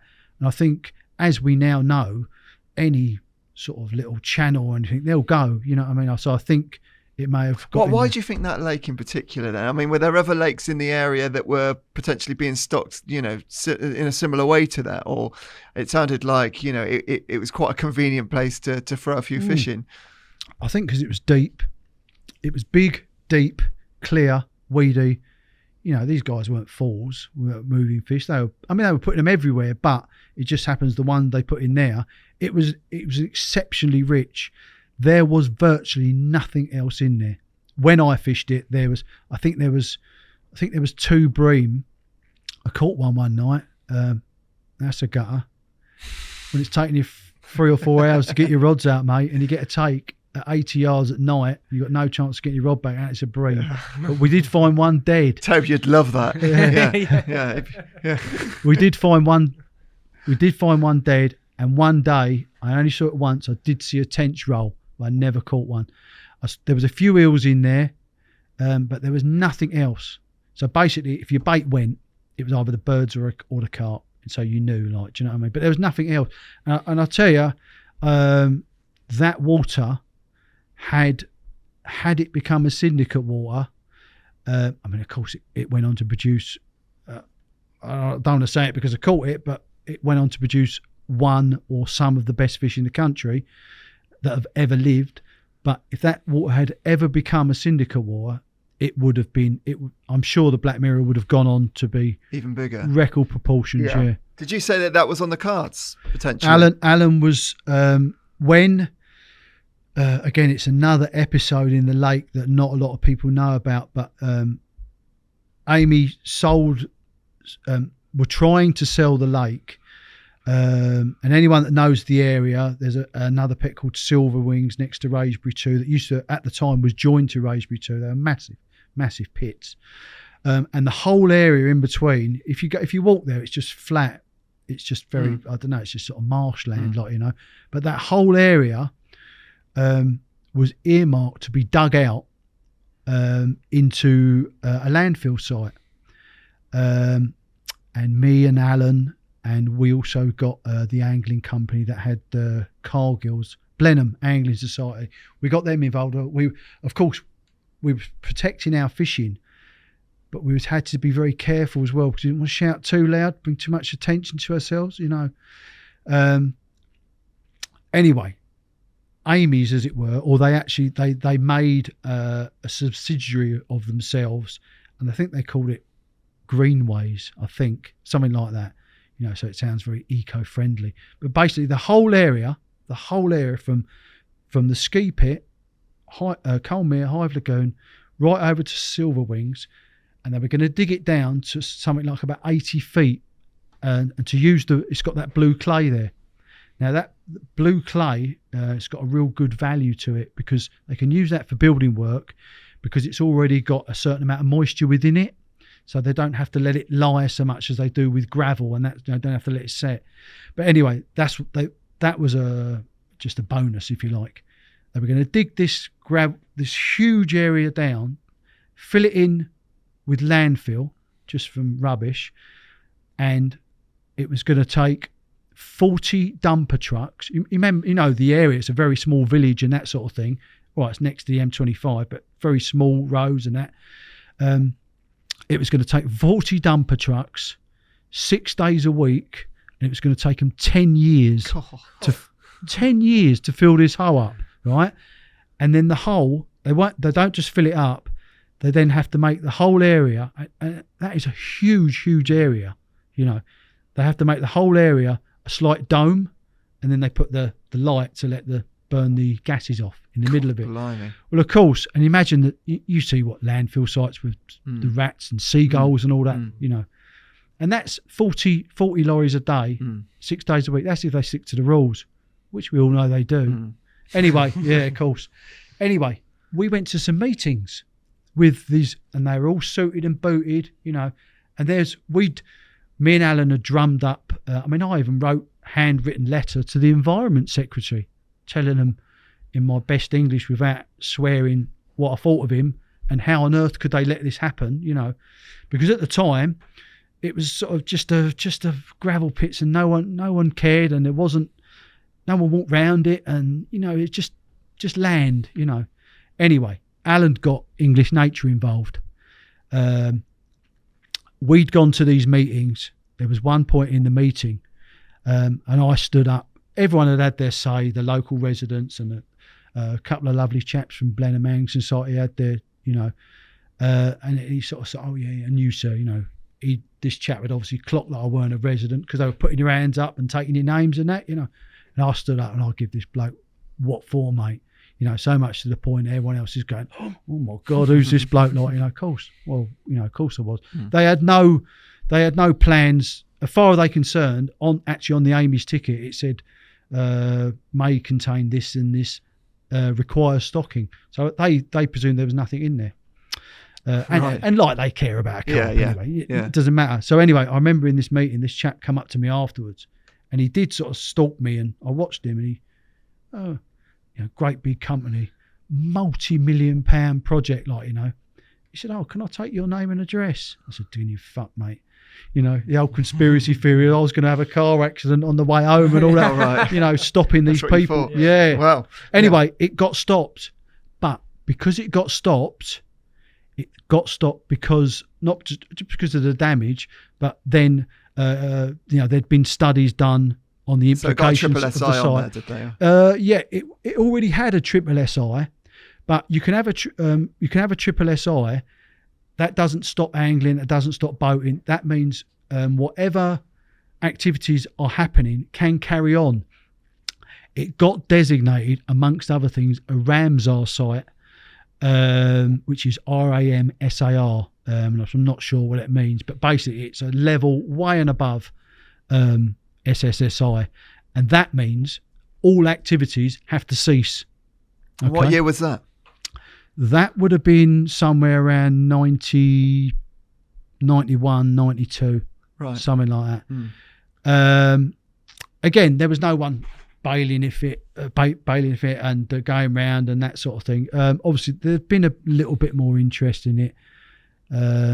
We had to, I've got a Ramsar. What is it? Ramsar site. Ramsar site. A Ramsar site is a wetland site designated to be of international importance. That's right. Yeah, it was. So it was something like of all this particular tufted duck. That's it. There was like 10% of the whole of the European population was landing there. We knew that because they were diving on. Only on that lake. More on that middle one because it was the middle one. I don't know, but no, on all the ones they were digging up, but on that site was of national importance to this particular duck. Yeah, and they're protected under strict guidelines under the Convention of under the Treaty Ramsar of Rome Convention. or something. Yeah. So what happened on the lake? I mean, was that a clear rule to everybody, law that you were no longer allowed on there? No, because that didn't happen immediately. It stopped the fishing. It stopped the landfill. Now, Alan was liaising with what was English Nature at the time, with regards to getting a syndicate on there. He dealt with it all, and he very much probably because when I got angry, I probably didn't speak to people in the way that they were accustomed, should we say? But Alan, I never met anyone around him, but Alan dealt with it. And to be honest, I didn't care. I just carried on fishing. Alan was fishing. These changing, but you're dealing with bureaucrats here. These things don't change overnight. They take a long, long time. But I think the way I got told was the woman that Alan was dealing with was coming round to the fact. I was still fishing there at the time. With regards to having a syndicate on there was probably a good idea in a way to restrict. Do you know why it never went ahead then? I know. I think from memory, the woman changed jobs. Someone else came in, and obviously they don't always have the same attitude. And again, it was back to square one with regards to building that relationship and all that. I know in subsequent years, Alan still tried and tried. I had gone by then, and obviously it's all documented in Tell's book sort of thing. But yeah, he did try. He did try, and I think it may have been on the cards, but I don't know. As I say, he dealt with it. I don't know how far down the line it actually got. You know. So we get up to August 1992, and new season had started, and the season started really badly. I think I'd caught 4 or 5 fish the first year, and they were on the corn. But when you catch 4 or 5 fish, and we lost a couple. Alan was using corn as well. I think he may have caught 1 or 2 and lost a couple. You know, you're talking that, like we said earlier about sweet corn, it's really mega bait, but it's very obvious and it can blow very, very quickly. Although we were using it in good quantities, I thought from observation they were becoming a bit wary of it, without a doubt. You know, you'd get some fish hang back, and you could just see that. And I was using hemp and groats. I preferred hemp. They definitely seemed to prefer hemp to the groats, but it was just a way of bulking everything out. Do you think the colour thing's got a lot to do with that with sweet corn? Yeah. I mean, hey, you know, hemp can kind of blend in with everything forever. And it looks very natural hemp if you ever see snail beds and that sort of thing, you know. Yeah, I do, yeah. I think it's his own worst enemy. As I say, they'll eat it all day long until you start putting a hook in it, you know, and then they get very wary of it because it's very visual. And imagine in a clear water that, I mean, there was depths of about 25 foot sometimes in Colmere, and you could go over it in a boat and it looked like it was 5 foot down. You just put a lead down there and you'd let it go. Oh my God. And you'd see it, you know, big lead, and it gets smaller and smaller to the fact that you couldn't even see it. Yeah. And then you'd mark the line, pull it up, and you'd be like, Christ almighty, you know. But the water was so clear. So you can imagine if you're using a bright bait like sweet corn, they're not just seeing it from, like we are, from down from the boat. They're seeing it across. It must glow in the distance. Do you know what I mean? So yeah. So a few fish were getting caught on that, and yeah, you changed definitely. anyway. The algae, we didn't start fishing till June the 16th. Around that time, things were changing in the angling world. There was talk, and you had the waters, the open water trout, what they used to. Oh, any method trout fishes, which was just a ruse, and we all knew it. So things were slackening off, if you like. So at the time, we could have quite easily, we found them fish. Imagine you go down there in April, what we know now. No weed, gin clear water, fresh southwesterly, you're catching them, aren't you? But we didn't, because the law of the land, there was no law on there because there was no one controlling it. The law of the land was June the 16th, and that was the traditional close season. That's what we followed. Again, no one else fishing it. I don't think I'd seen anyone else by that time. Come June the 16th, it had all failed miserably, but the algae, because of the clear water, I think we'd had a good spring as regards weather-wise for sunbathing, etc. But the water was already turning, and when you're dropping from a boat, people say, you got marker floats these days, and you can chuck them out and find a clear spot and all that. No, you ain't. Not on there. Not 40, 50 yards when you're looking, literally, you know, as big as a plate. There are a lot of features in there, or was it fairly flat? No, there was in places there was bars, etc. You weren't really. We was just fishing to air. We was just fishing to area where we saw fish. We baited, and sometimes they would have it in that area. Sometimes they wouldn't. You know, one little swim that I got going, we called the Black Hole. Alan was fishing up the bank about 30, 40 yards, about 40, 50 yards. That we'd seen the fish in an area, middle of the lake, big weed bed. They're obviously out there. There's nowhere we'd looked at before, sort of no man's land. But obviously because of these huge, and when I mean weed beds, they were houses.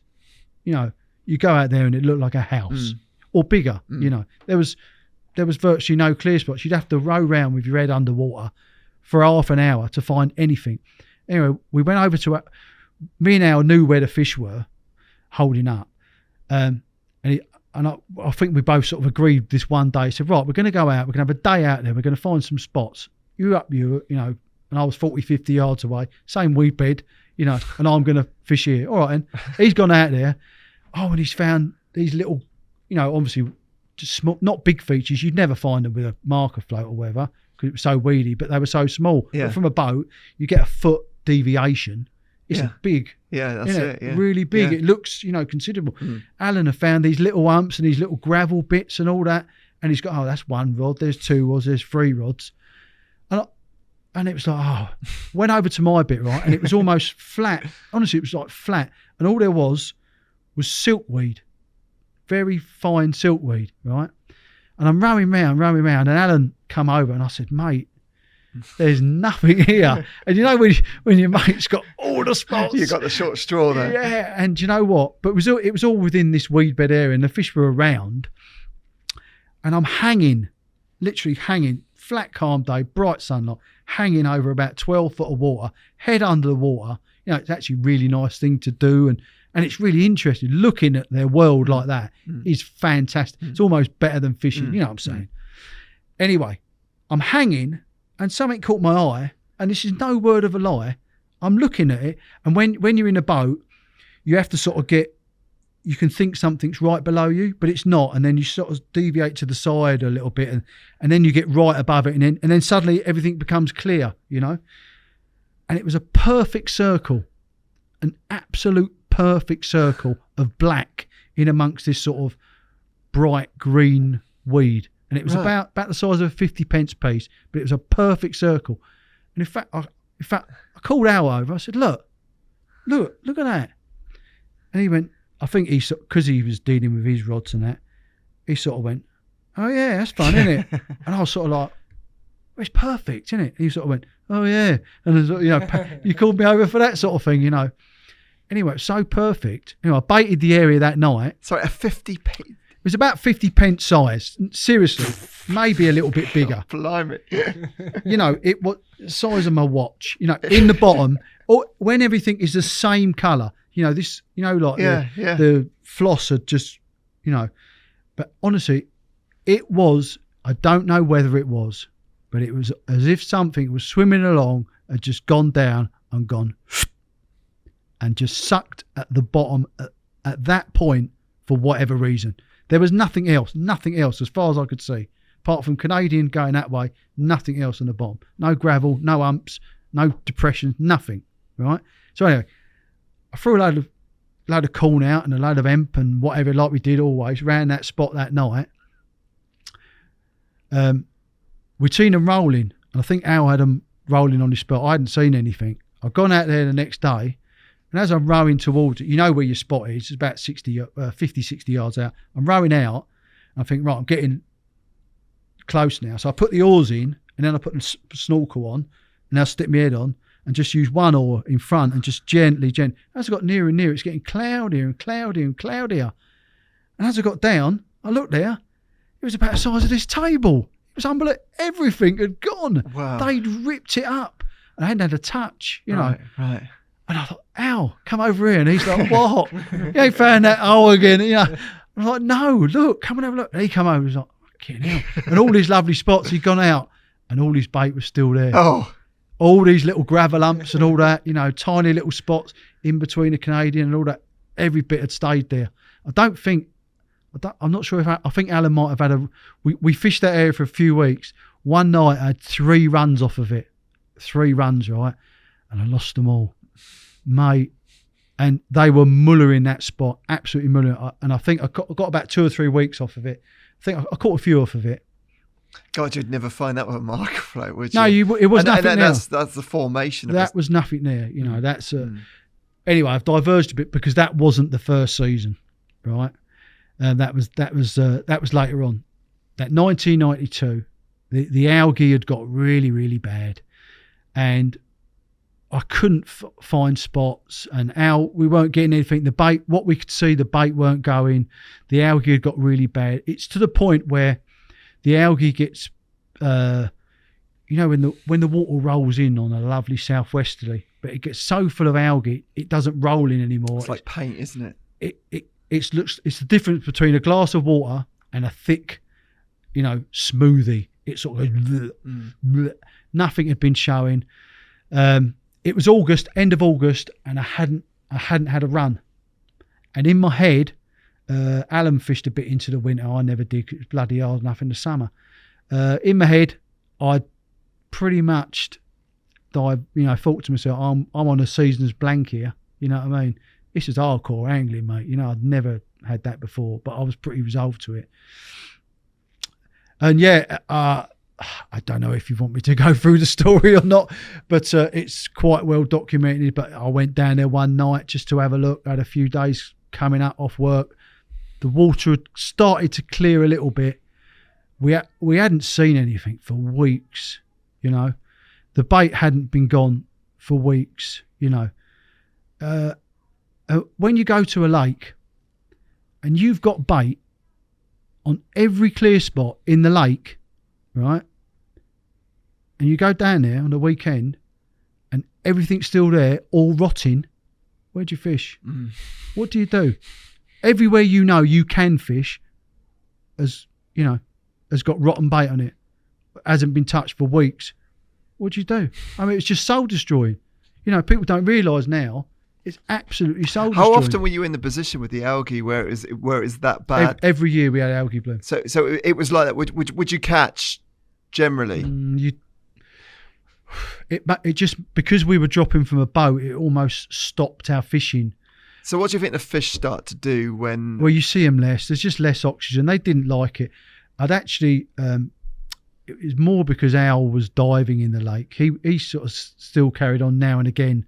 He'd come down. I'd go down with me dinghy and have a paddle about. Al would get in the lake and actually swim about, and he could dive down. I had taken to. I hadn't bought a wetsuit, but when it was really hot in the summer, I'd bought some flippers and a mask and a snorkel. And a couple of times when the algae had been bad, I had actually gone out and wanted to see what was out there and dive down. And it does clear as you go down. The algae in the lake always comes to the top. And when you're fishing in 18 foot of water, it does clear.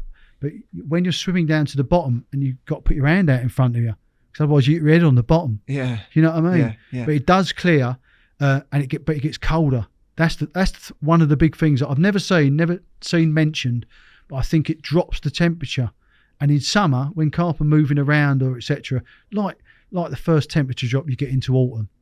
You think, autumn's coming, and you get that first temperature drop, and no one catches a thing for a week. Well, it's like light penetration, isn't it? Yeah, it's just stopping the light and the heat. And I mean, I went past a village pond the other day, and I mean that was completely clogged up with algae, and even if anything's alive in there, I mean, it's like there's no light going on there, is there? Oxygen, everything goes black on the bottom.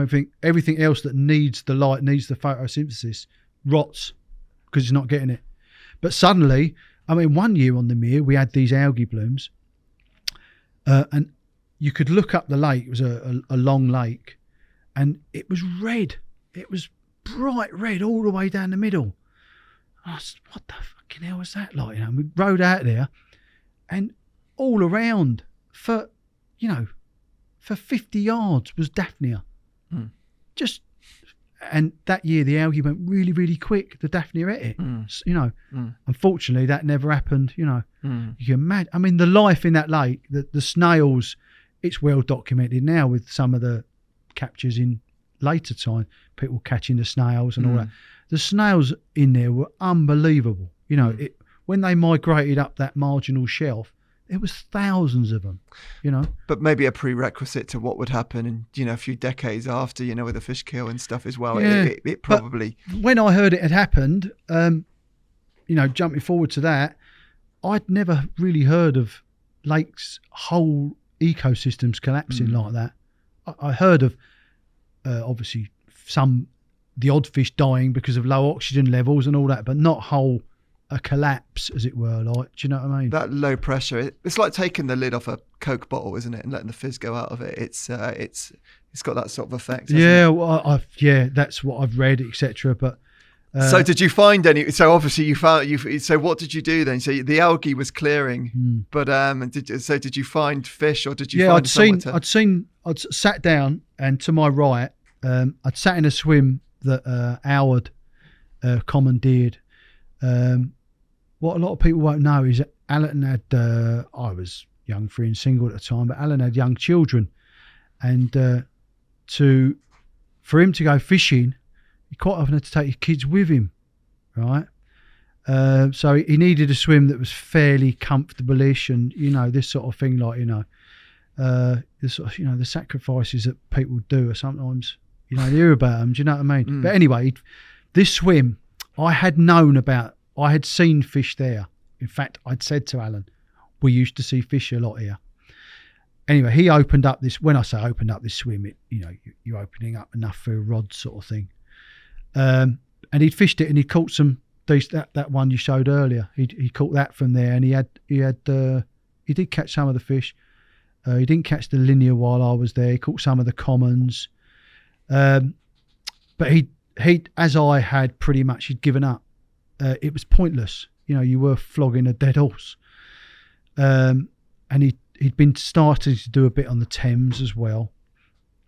I'd not gone anywhere else. I was just literally regularly going down there, looking, hoping, wanting this algae to go, and looking for fish and just doing the recce trip sort of thing. Anyway, I was sat there.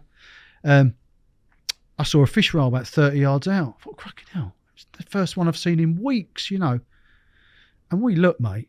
I don't like bigging myself up or anything, but I worked on that late, and I was full-time job. And I was down there a lot of nights and weekends, and I put some time, some time and effort into that. Anyway, I saw this fish roll again, and I just thought, oh, it's a mirror, and I saw it as a mirror. I never thought what one it'd be. I thought, right, that'll do me. Anyway, this particular swim was one of the very few parts of the lake that at the right time of year you could cast to. It was just it was a sandier bottom. So just think the weed grew there. But when you got the big winds, it just popped up and moved off, sort of thing. Anyway, I went home and I said to Al, I phoned him up and I said, I didn't tell him I'd seen a fish. You wouldn't, would you? But he had no intention of fishing it. He didn't, genuinely. And we were, friends, And I said, look, mate, I'm going to go down there. I said, it's pointless going out in the boat, but I'm going to drop in that swim that, you've been putting some time in. And he said, yeah, fine, And he actually said, don't catch the big one. I said, nah, mate, of course, yeah, I know. Talk about fate. I've got him to thank for that, Great angler, Alan. Really, really great angler. Anyway, rolled up. I'd taken, it was bank holiday weekend, end of August. I'd taken some time off, like you do as carp angler, so you beat everyone else down there. Well, I never had to beat anyone else down there, but it was just getting that nice extended few days, and you don't get caught in the bank holiday traffic, and we all know the score. I've gone down there, and the weed had blown in. It was a southwesterly, so it was blowing in sort of just to that bank. It was covering the swim. I tried to get a rod rest and that, flicking about of it and all that, which is useless. So I just stripped off, got in the lake, and walked as far as I could, and I walked the weed to the side. And because I walked the weed to the side, the stuff that was further out, 'cause it was quite deep, would blow in, and I'd walk that in, Put the rods out, went out there with the boat. By that time, I'd seen them not spooking off a comb, but they weren't. It was a strange thing. It was almost like they wanted it, and they'd hang around, and you'd see them, I want to come in and feed. But if you didn't have the corn there, it was almost like a take it or leave it thing. Whether on the areas where there was just hemp and that it wasn't as visual, didn't pull them in, sort of thing, I don't know. But I put hemp and groats out there, but we noticed that if it was fish, if fish cleared your spot, they cleared the bloody lot. Didn't matter how much you got out there, they cleared the lot. But if it was birds, it'd go gradually, is there a bit gone, They wouldn't leave a bit and bugger off, all this crap I hear about carp leaving bloodworm beds because they want to come back next week. It's just a load of rubbish. They're natural fish, and if there's a load of food there, they're going to eat as much as they bloody can until it's gone, and they'll move on to the next lot. And that's it, right? It's nonsense. There you go. It's nonsense. Yeah, exactly. Right? So anyway, I've been baiting with hemp and groats, and just a touch. When I mean a touch, I'd open a can, and I went out in a boat, and I spread this far and wide because I didn't know where the clear spots were. I was just hoping that it was clear most of this swim, and was using long supple hook links, as was everyone back in the day. I was using multi hairs, and I started to use hemp hemp and groats on 2 hairs, purely because the corn aspect I felt was going against me now. I opened this can of corn. I literally got 20 bits and just went blink, ping, ping, ping whilst I'm drifting in, and that was it. Now I had the rods tucked. The tips were right down on the bottom on this sandy shelf because of the weed blowing in. You know, you get the weed coming, wipe you out. Game over. Yeah, exactly. The next day it was quite warm. Again, the weed was coming in. I just stood there, and I see this little common, and they were actually over my rod tips, you know, over them. I see this little common, and I knew from previous experience, this little common was quite often with the black mirror, you know. I was fishing, you know, 30, 40 yards out. But anyway, nice to see a fish. I looked down again, and it was the big black mirror. It was probably over about my 3rd or 4th eye. Oh, God. And there was a step down to this bank, and you had to sort of, you know, big jump up it. And I stood there, and I remember seeing it, and it was moving around, and it was almost like it was, you know, it was sauntering, and like it knew it was the king, and Like you ain't mocking catching. you or Oh, something. it was. Yeah. It did. You know And what it's I- being fished for? Well, I don't know. I mean, it was over my rods. I don't think it knew I was there. It was actually swimming over the top of my rods. And That's awesome, isn't it? I actually just went, Mm. I'm going to fucking catch you. And it didn't see me or whatever, but because of shallow water, it just disappeared, you know. Anyway, the weather forecast for that night, for that weekend, was your typical bank holiday weekend. It was atrocious, right? And I mean, winds and rain and blah-de-blah. And I knew this. I battened down the hatches, 45, a 45-inch umbrella with my little bed chair tucked underneath it and all that. And I made sure that everything was down. And when I went to bed that night, I looked at the sky, and the winds, although it wasn't windy at ground level, as it were, the winds were whipping, you know, the clouds were whipping across the sky. And it's always a sign that you've got a front coming. It's coming, you know. yeah. The weatherman never normally gets the weather wrong. They get the timing wrong. But anyway, they've got it spot on. Anyway, I woke up in the morning. It'd been clattering with rain, and I'd been drifting in and out of sleep. I woke up in the morning, and there was all Canadian dripping, you know, hanging from me buzzers, and it was... Oh, and there was all weed over me, a big mat of weed over me rod tops where it had blown in. Misery. And the waves were actually coming in, and as they get to the bank, they'd roll in over the rod tops. Mm. And every time they'd roll over the rod tops, it'd obviously catch the line by the buzzers. So every time it rolled in, the buzzers, the indicators jumped up and went beep, Oh, beep, nightmare.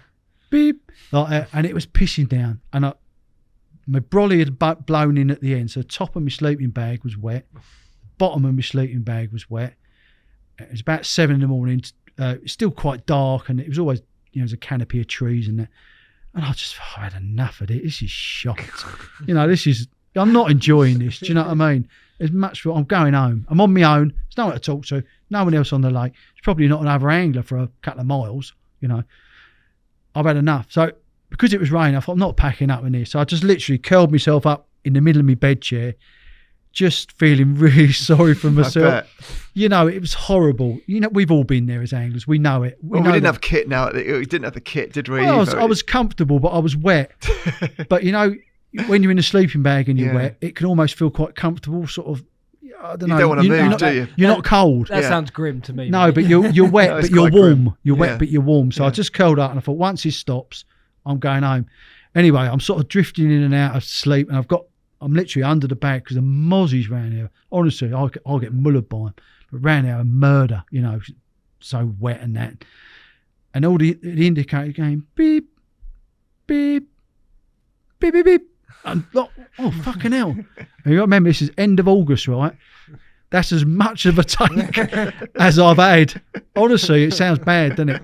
And I'm thinking, because there was nothing else in there. There was no roach, bream or pike. Well, there was pike in there, but there was nothing any trouble. When your indicators went, it was generally a carp or a tufty. So I knew that was something. So it grabbed my attention. I thought, just as I put my head out of the bag, I thought, yeah, that was something then. And then literally, it just exploded.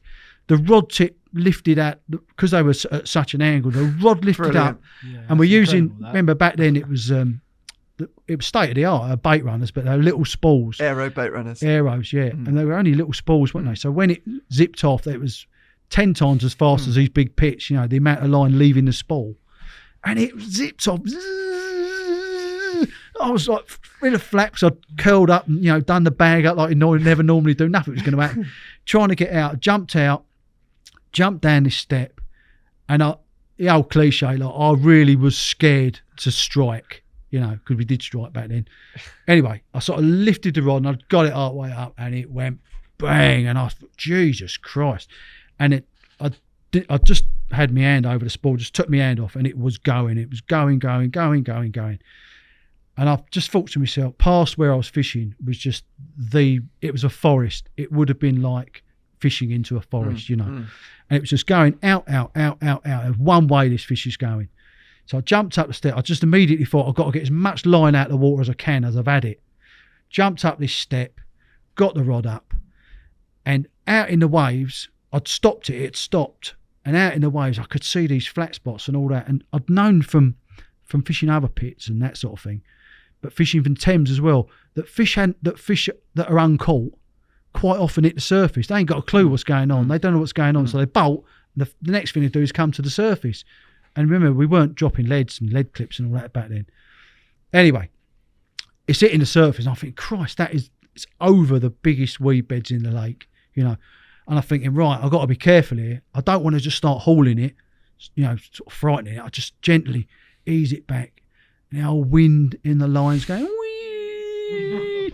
The rain's hitting me face and all that. Anyway, I pulled it back, and I'm thinking to myself, I'm gaining back line here. I'm gaining back line. Probably got sort of over to the spot, 30 yards or whatever it was, and it just decided to go left. It went left, it went left, it went left, it went left, and it just kept going left. And at that time, I'm up this bank. I've got all bushes in that there. My line's going to go through these trees in a minute. So I had to jump down. I'm holding the rod out at arm's length, and the tip's just banging round and the spool's just spinning. And it's going. I'm trying to slow it down. It's not having it. And in the end, I'm thinking, right, I'm going to lose it here on the margin snags. I just walked into the water. I thought, going home. I'm wet enough as it is. I was wet in my sleeping bag. Now I'm wet. Just walked in the lake and got my rod out. And then again, it got to a certain point. I couldn't see it up the edge, and I just kept gaining line. The line's singing. I'm getting all weed on the line, and it's coming down. You think it's 10 foot out, and it's actually still 30 yards out and all that. Anyway, suddenly the line's all freed because of the angle. The fish is closer to me angle. The line's freed of weed, and it just sort of started to chug past me. We're out in the lake, and I've grabbed the net and all that. I haven't seen it, and it's chugged past me, and literally right in front of me, at sort of 1.5 rod lengths distance, it rolled. But it rolled like it was going to have a feed. That looked like the impact that I was having on it, playing it. No impact. Exactly. Almost like, oh, here we go, And it rolled, and it come out. And I remember my initial thought, it's a mirror. Never. And then the tail come out, and I knew which one it was. And I was just like, oh my God. The other rods, I'd already yanked them and just thrown them up in the bushes and all that, just get them out. I don't want to lose it because of my gear sort of thing. Anyway, a few up and down again and all that, and it went out from me, and it stopped. I managed to turn it, come back down. And I remember I couldn't hold the net out in front of me because of the waves. Every time I let go of it to sort of wind, the net chugged off, to the side. So I'm sort of holding it, pushed the net down, and it was in. And I just looked. I threw the rod up the bank. I just looked inside, and it was just like, that is wow, what a story. And honestly, I was on my own. There wasn't an angler on the lake. There wasn't an angler on the other two lakes that, bank holiday weekend. And it was just, oh my God, I've got it. The weight was absolutely immaterial. Never come into my head. And I laid her down, and it was the most calmest carp. Yeah, it was that one. That was it. Unbelievable. I laid it down, and she just laid there. And now I know I don't like saying it. I've got a lot of friends outside of angling, but she had the prettiest face of a carp that I've ever seen. You know, Really, really pretty carp. yeah. Yeah. Chase, I've just got to, mate, that was a wicked story, that. Well, mate, it was honestly that's exactly how it happened. Yeah, yeah. You know, I never ever forget it, mate. Do you notice the way these guys are so good at reliving those stories? But that's as well? what I mean. I felt like I was there on that bank with you, Yeah. watching you, mate. Just well told. That was a brilliant. It was story. never to be. I mean, for me, you know, I never thought it. But I mean, that was like, so I mean, that was the biggest carp in the country that had been caught for a decade. No, I don't think it was. I think Right. I think Mary. So sorry, Mary had been caught just before. No, Mary had been caught the year before, I think. Yeah. Which I was so pleased about, because there was things started to say. You know, the mere was coming into conversations. What was Mary about 49? It wasn't 50. No, then, was no, it? it wasn't even that big. I think it was 45 when Pete caught it first. And how big was that, Jace? That was 46.4.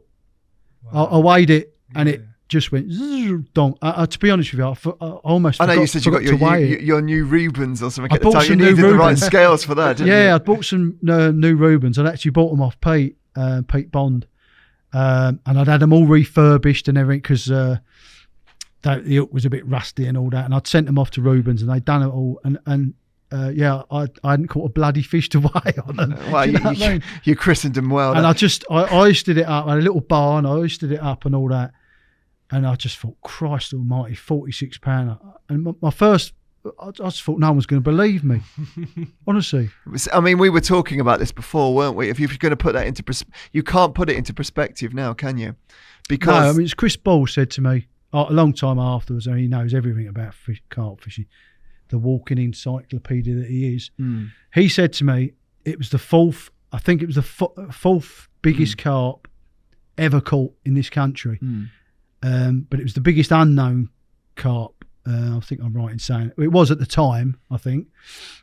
do you think in those days you just assumed that there were lots of waters around that potentially had these things swimming around and that nobody was fishing? Yeah, It but was not every water had been sort of properly fished. That's what I as mean. were, It was like, you know. it was a pioneering era, wasn't it? Then as well. Definitely. Every water was being fished and looked at, but nowhere. Carp fishing was getting much more serious then. Blokes were getting much more serious about it, you know, that sort of thing. It was right on the periphery of going completely commercialised then, wasn't it? I Yeah, mean, it was before it did. Before yeah, it it was tipped right. over It was sort of right on thing, that. you know. The other thing you said with it as well was the fins on the fish, because Well, obviously we'd seen the tail, the top lobe missing, and it wasn't till we got it out on the bank. It was actually every one of its fins had the very side sort of end of it missing. Even the dorsal wasn't complete. Even the anal fin and, you know, the pecs and whatever had a little bit missing. nice little characteristic. Yeah, of that fish, who knows why? You would have thought with something like that someone would remember and someone would know. Yeah, we need to find out. Well, I don't know whether these fish breeders or whatever, you know, can give an answer on that. But yeah, and that was something that you noticed straight away, was it, when you got it on the bank? Yeah, straight away. You just like, lay look it at down, that, and yeah. it's just little bits missing. Yeah. Obviously, I sacked it up. I had a cup of tea. Again, you know, no mobile phones, etc. It was absolutely tipping with rain, and everything was saturated. I mean, you couldn't, when it had rained, you couldn't walk around the lake without it getting soaked because of the vegetation. And I'd always kept. It was, you remember them black film canisters? Yeah, they were handy for what you were doing, I guess, as well. Yeah, but I had one, and it had a piece of paper in it with all my mates, and it had got screwed up. And you know, you keep a piece of paper too much, it rots, sort of deteriorates. I opened that, I could sort of just make out the number, because you know you're phoning people's landlines. Yeah. You know. Yeah. So, I know it's become a bit of almost a bit of history as well. My shorts that I had on, but they were languishing at the bottom of my The hot, yeah. of my rucksack as well. As in, You found some dry clothes. no, well, obviously when I go out in a boat, Yeah. we used to put shorts on and a t-shirt because you're laying down in the boat, you get soaking wet. But they were in there, but I hadn't been out in a boat, so they were the only things I had were this bloody hoodie and these. So I put them on and actually had black Wellingtons, and they weren't even like decent fishing wellies. They were like the ones your mum would do the gardening in. Do you know what I mean? Really? So I had black wellies on, these things. But listen, I walked up the road and there was cars going past and all that, but it was a Sunday morning, but there was no people around and all that. And I just remember walking to this phone box just thinking, please don't, they're always smashed up. And most of the time they're smashed up by carp anglers having the speakers out, the GPO speakers to use on their bite alarms. And I just remember getting there, opening, and in that canister I had that piece of paper and I had a couple of 20 pences as well. And I got through. I phoned up Phil. There was no answer. I phoned up Alan first. First one I phoned was Alan. He didn't answer. It was Sunday morning. I think he'd gone out to a scrapyard or something to get parts for his car or something. Phoned up Phil. I don't think he was in as well. Was it Phil that was not in? I can't remember now. No, I phoned Mickey. And he weren't in either. And then I phoned Phil. And I said, Phil. All I said was, Phil, I've got it. And he just went, I'm on my way. And on the way, all the lads, all the Diana Syndicate lads, most of them anyway, they used to fish some waters around Staines and Shepperton and that sort of thing. And Phil stopped off on the way. I trudged back to the lake, checked she was all right. I mean, obviously, it was in deep water and, you know, the way the weather conditions were, perfectly oxygenated. I trudged back, just checked her and all that. She was fine. And about an hour later, I heard the unmistakable noise of people. That's a different picture, but I'd imagine that was the sort of scene. Different scene, yeah. Well, Mickey slightly went nicer day there, Jason. Yeah, as well, that was all the lads like. That's Mickey. That's look at Mickey. that's Paul. There. I know he was like something out of Wham, wasn't he? Yeah. I'll tell you what, though, back in the day. He's still got his hair. Oh no, mate.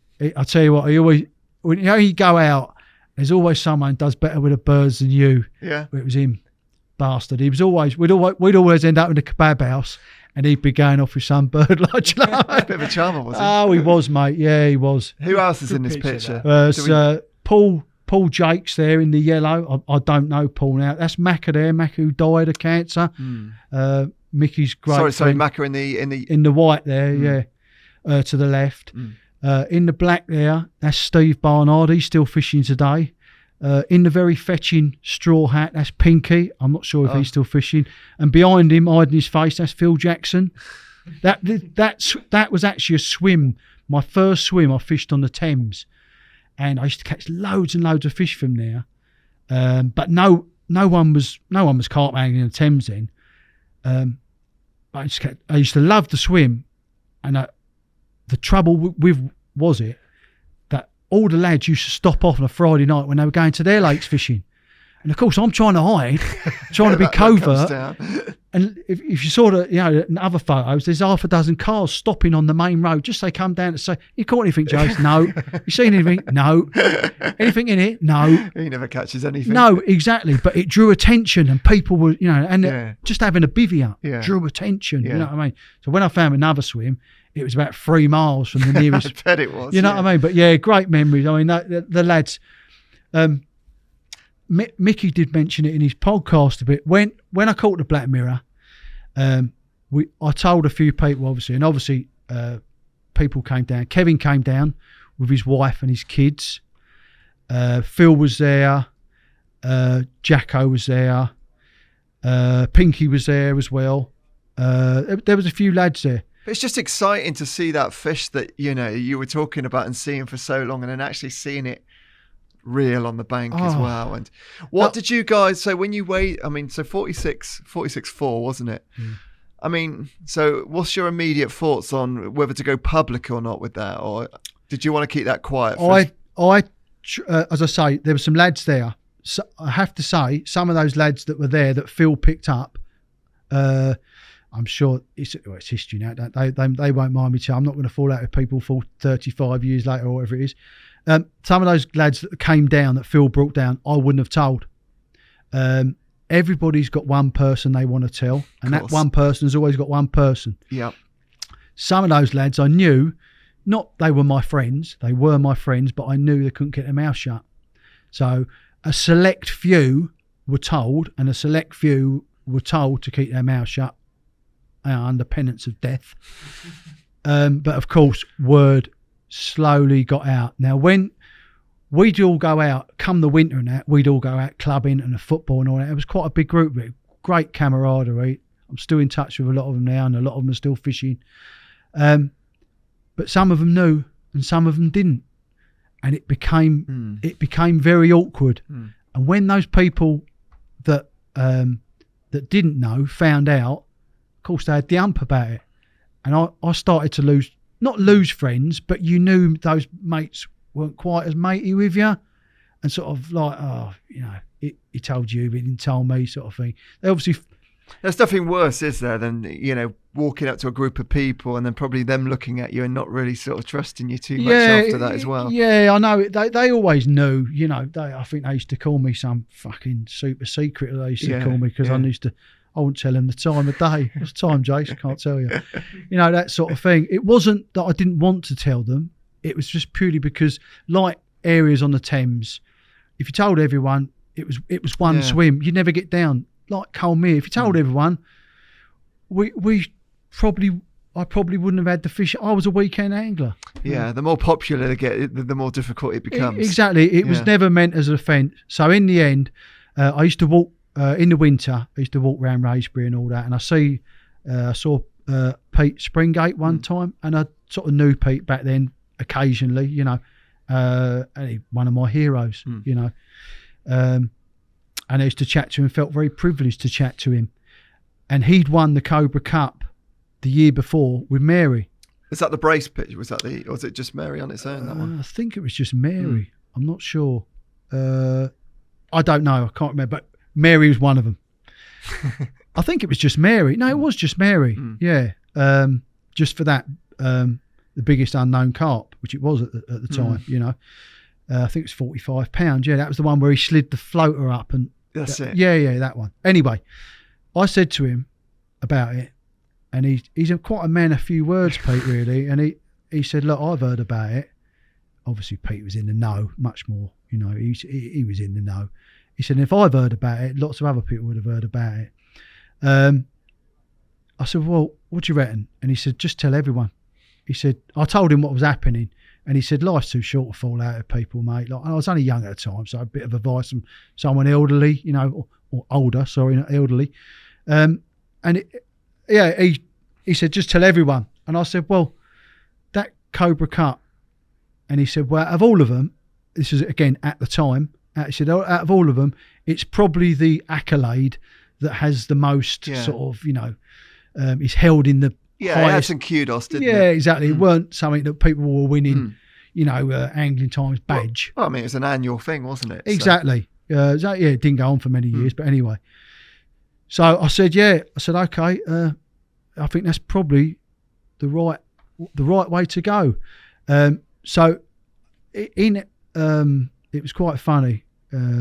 In Cartwell, it had a, like a slip you had to fill in to enter this competition. You know. So anyway, I filled this slip in, and I sent it off, and they published it I think they published it in March the next year, and that's when it went public.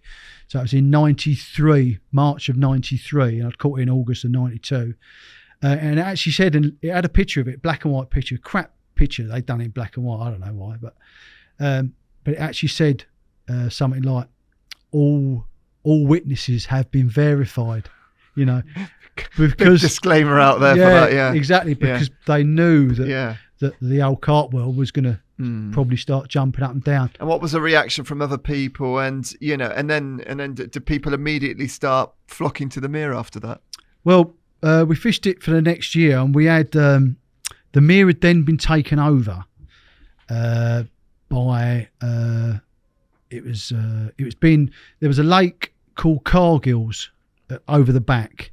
I presume it's still got carp, and it's run by Blenheim Angling Club. They had it one year, and them having part of it was they had to bailiff the rest of the lakes to keep people off to sort of hold their lease.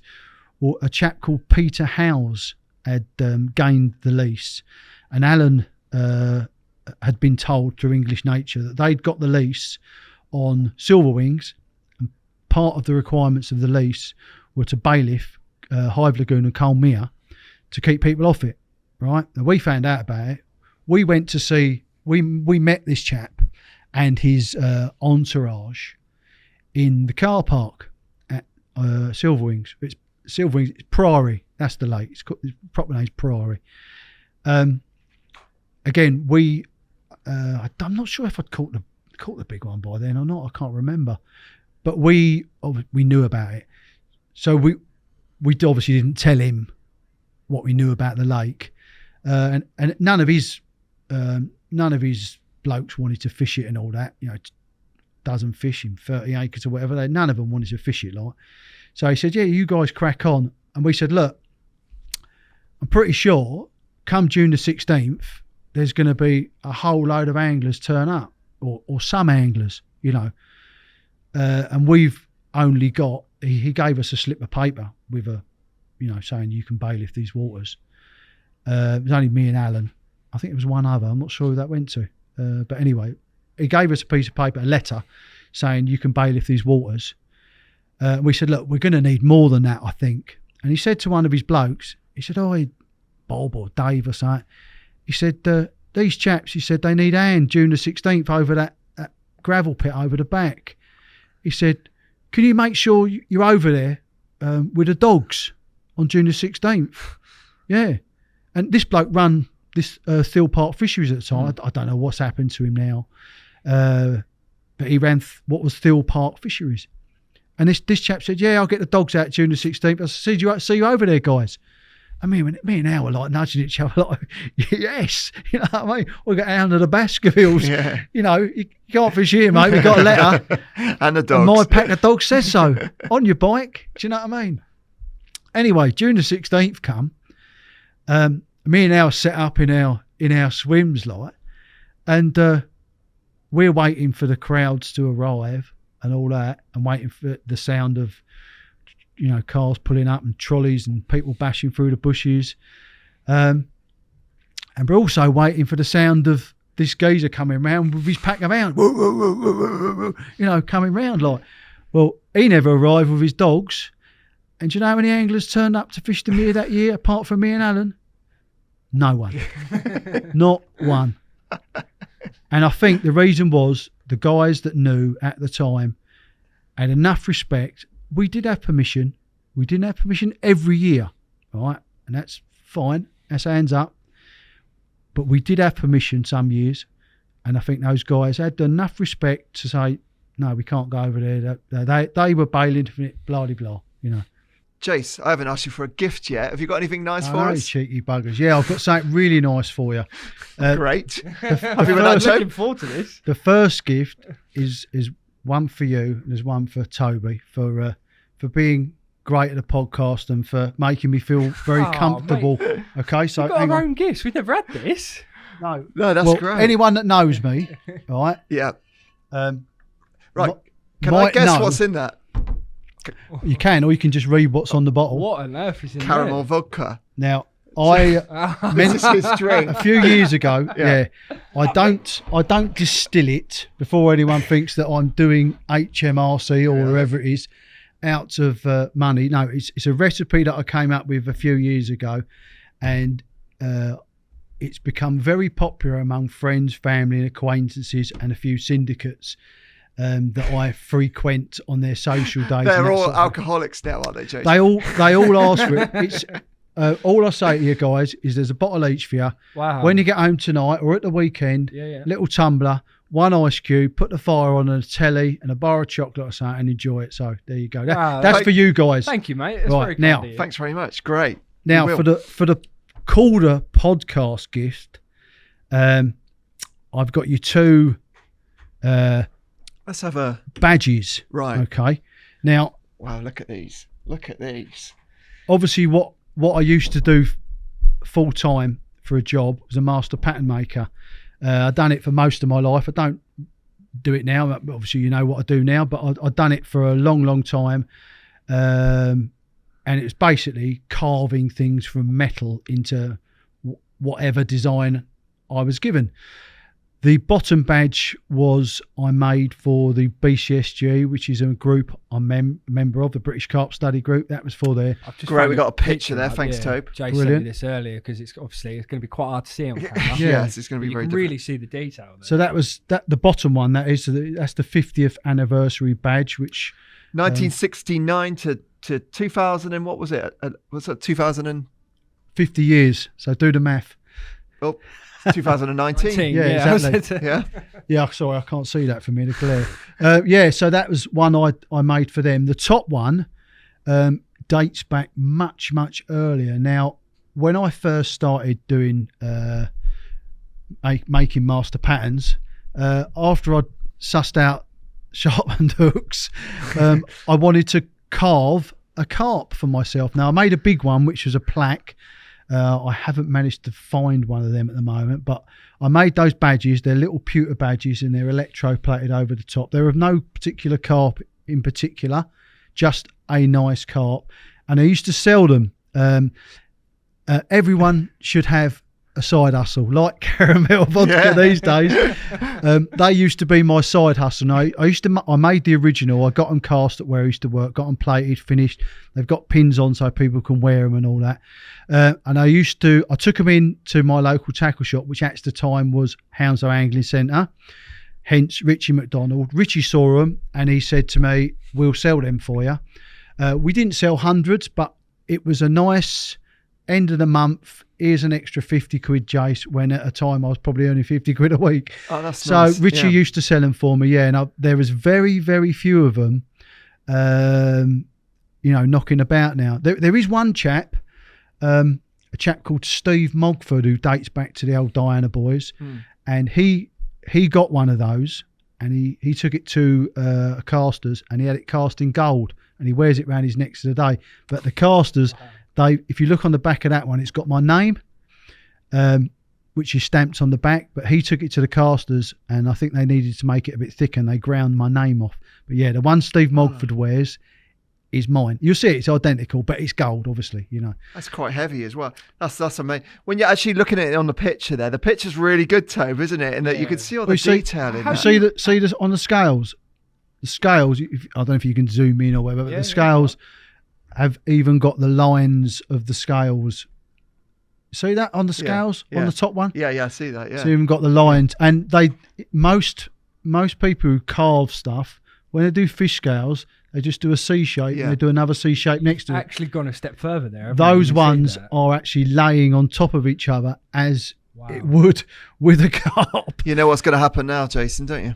Oh, people are going to want to request. You'll be getting a lot of requests. A few of them. The BCSG one, they're only meant to be on sale to BCSG members, and they were, but some people mysteriously bought two, and one of them sold for about 80 quid about a few months after. And one of those, went up on some auction. I think it might have been for Richie, and some bloke paid about 400 quid for them. I mean, they're really collectible. People would have thrown them away because they would have damaged and broken. Right. It's only pewter, Yeah.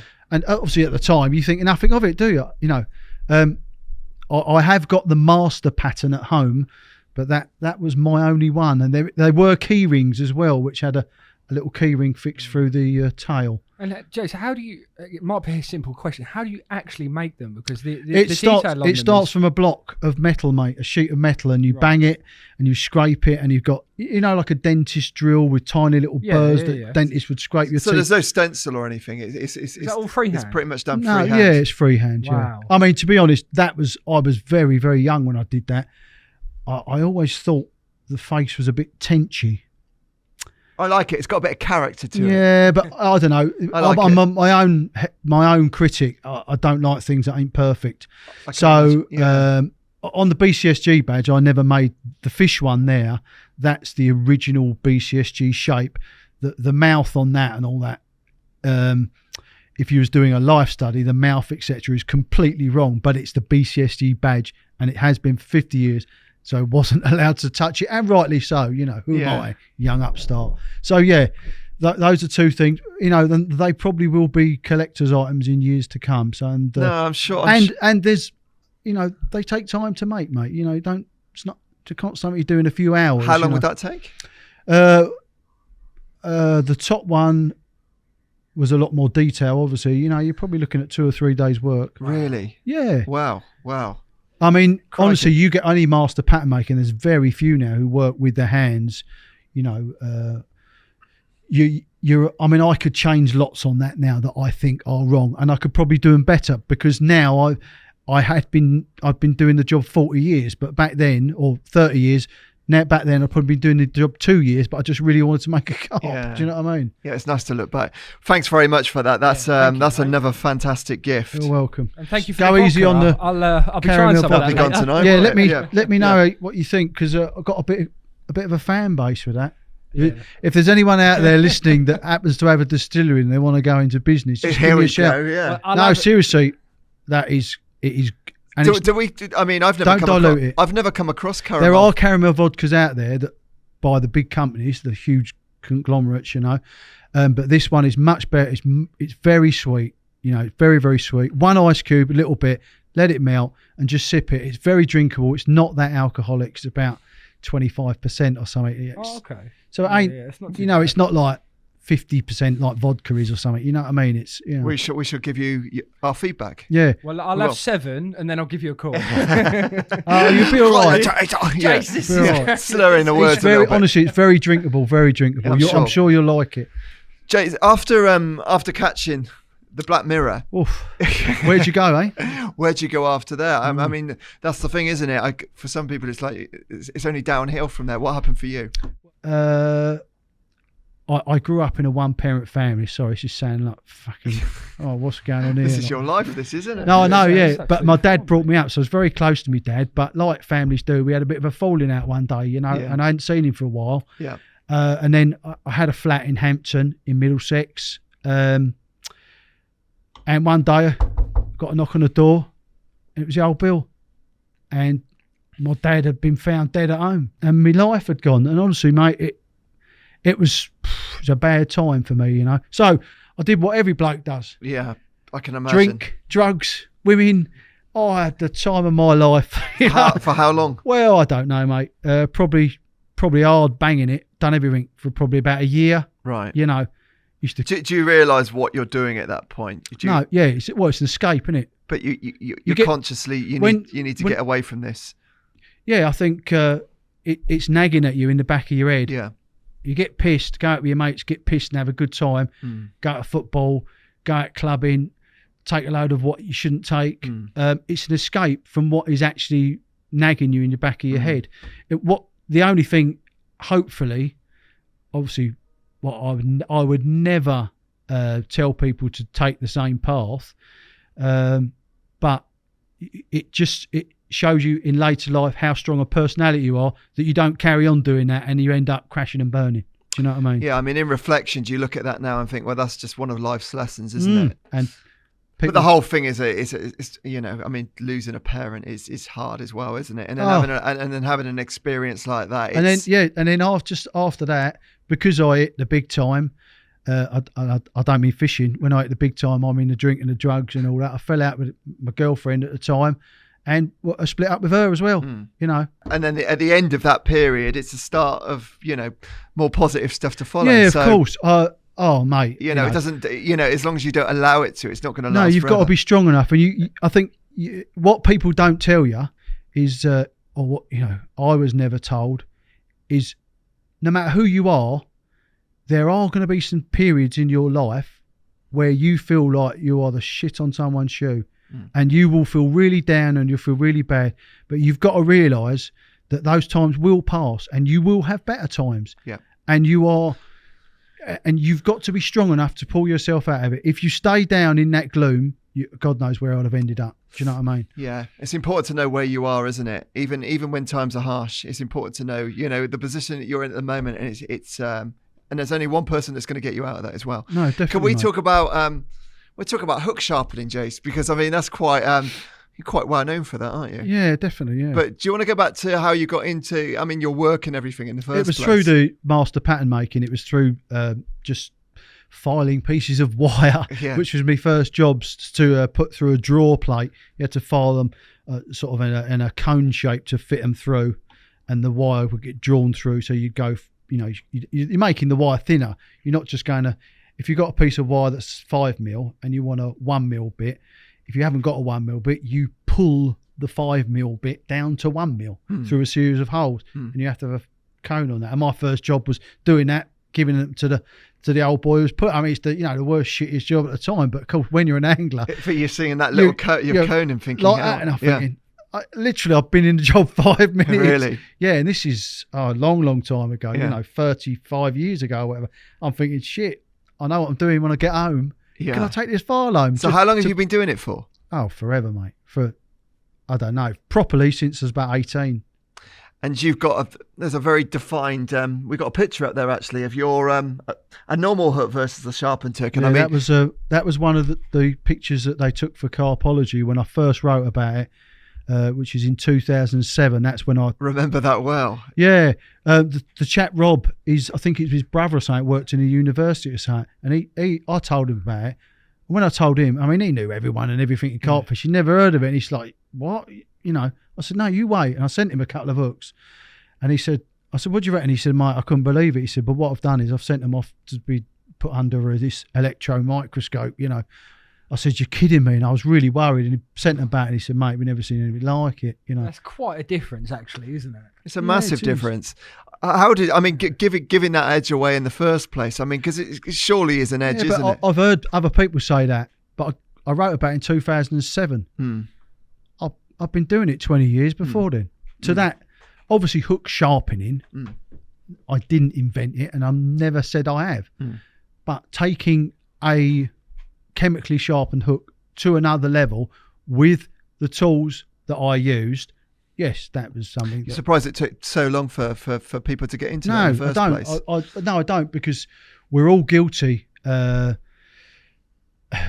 back even many years, being told things about carp fishing and not question them. Like I was saying earlier about sweet corn being the best bait ever for carp. Okay, well, hang on, Jace, what about nutritional recognition? Well, you look at a can of sweet corn, it's got less than 2 grams true, isn't it? per 100. It's protein is not the key. So what do you think it is then? It's a combination of lots of things, but taste. Smell and taste in water, I believe, are virtually the same things. And I think taste, with the sweet corn thing, you've got visibility, you've got the size, you've got the sweetness. It's very, very, very palatable. You use it by volume. It's very light. It lays on weed. It's got everything. You take sweet corn, liquidise it up, put it with a load of eggs, put some fillers in or whatever to make a boilie. It's nowhere near as effective as it is out of the can. Yeah.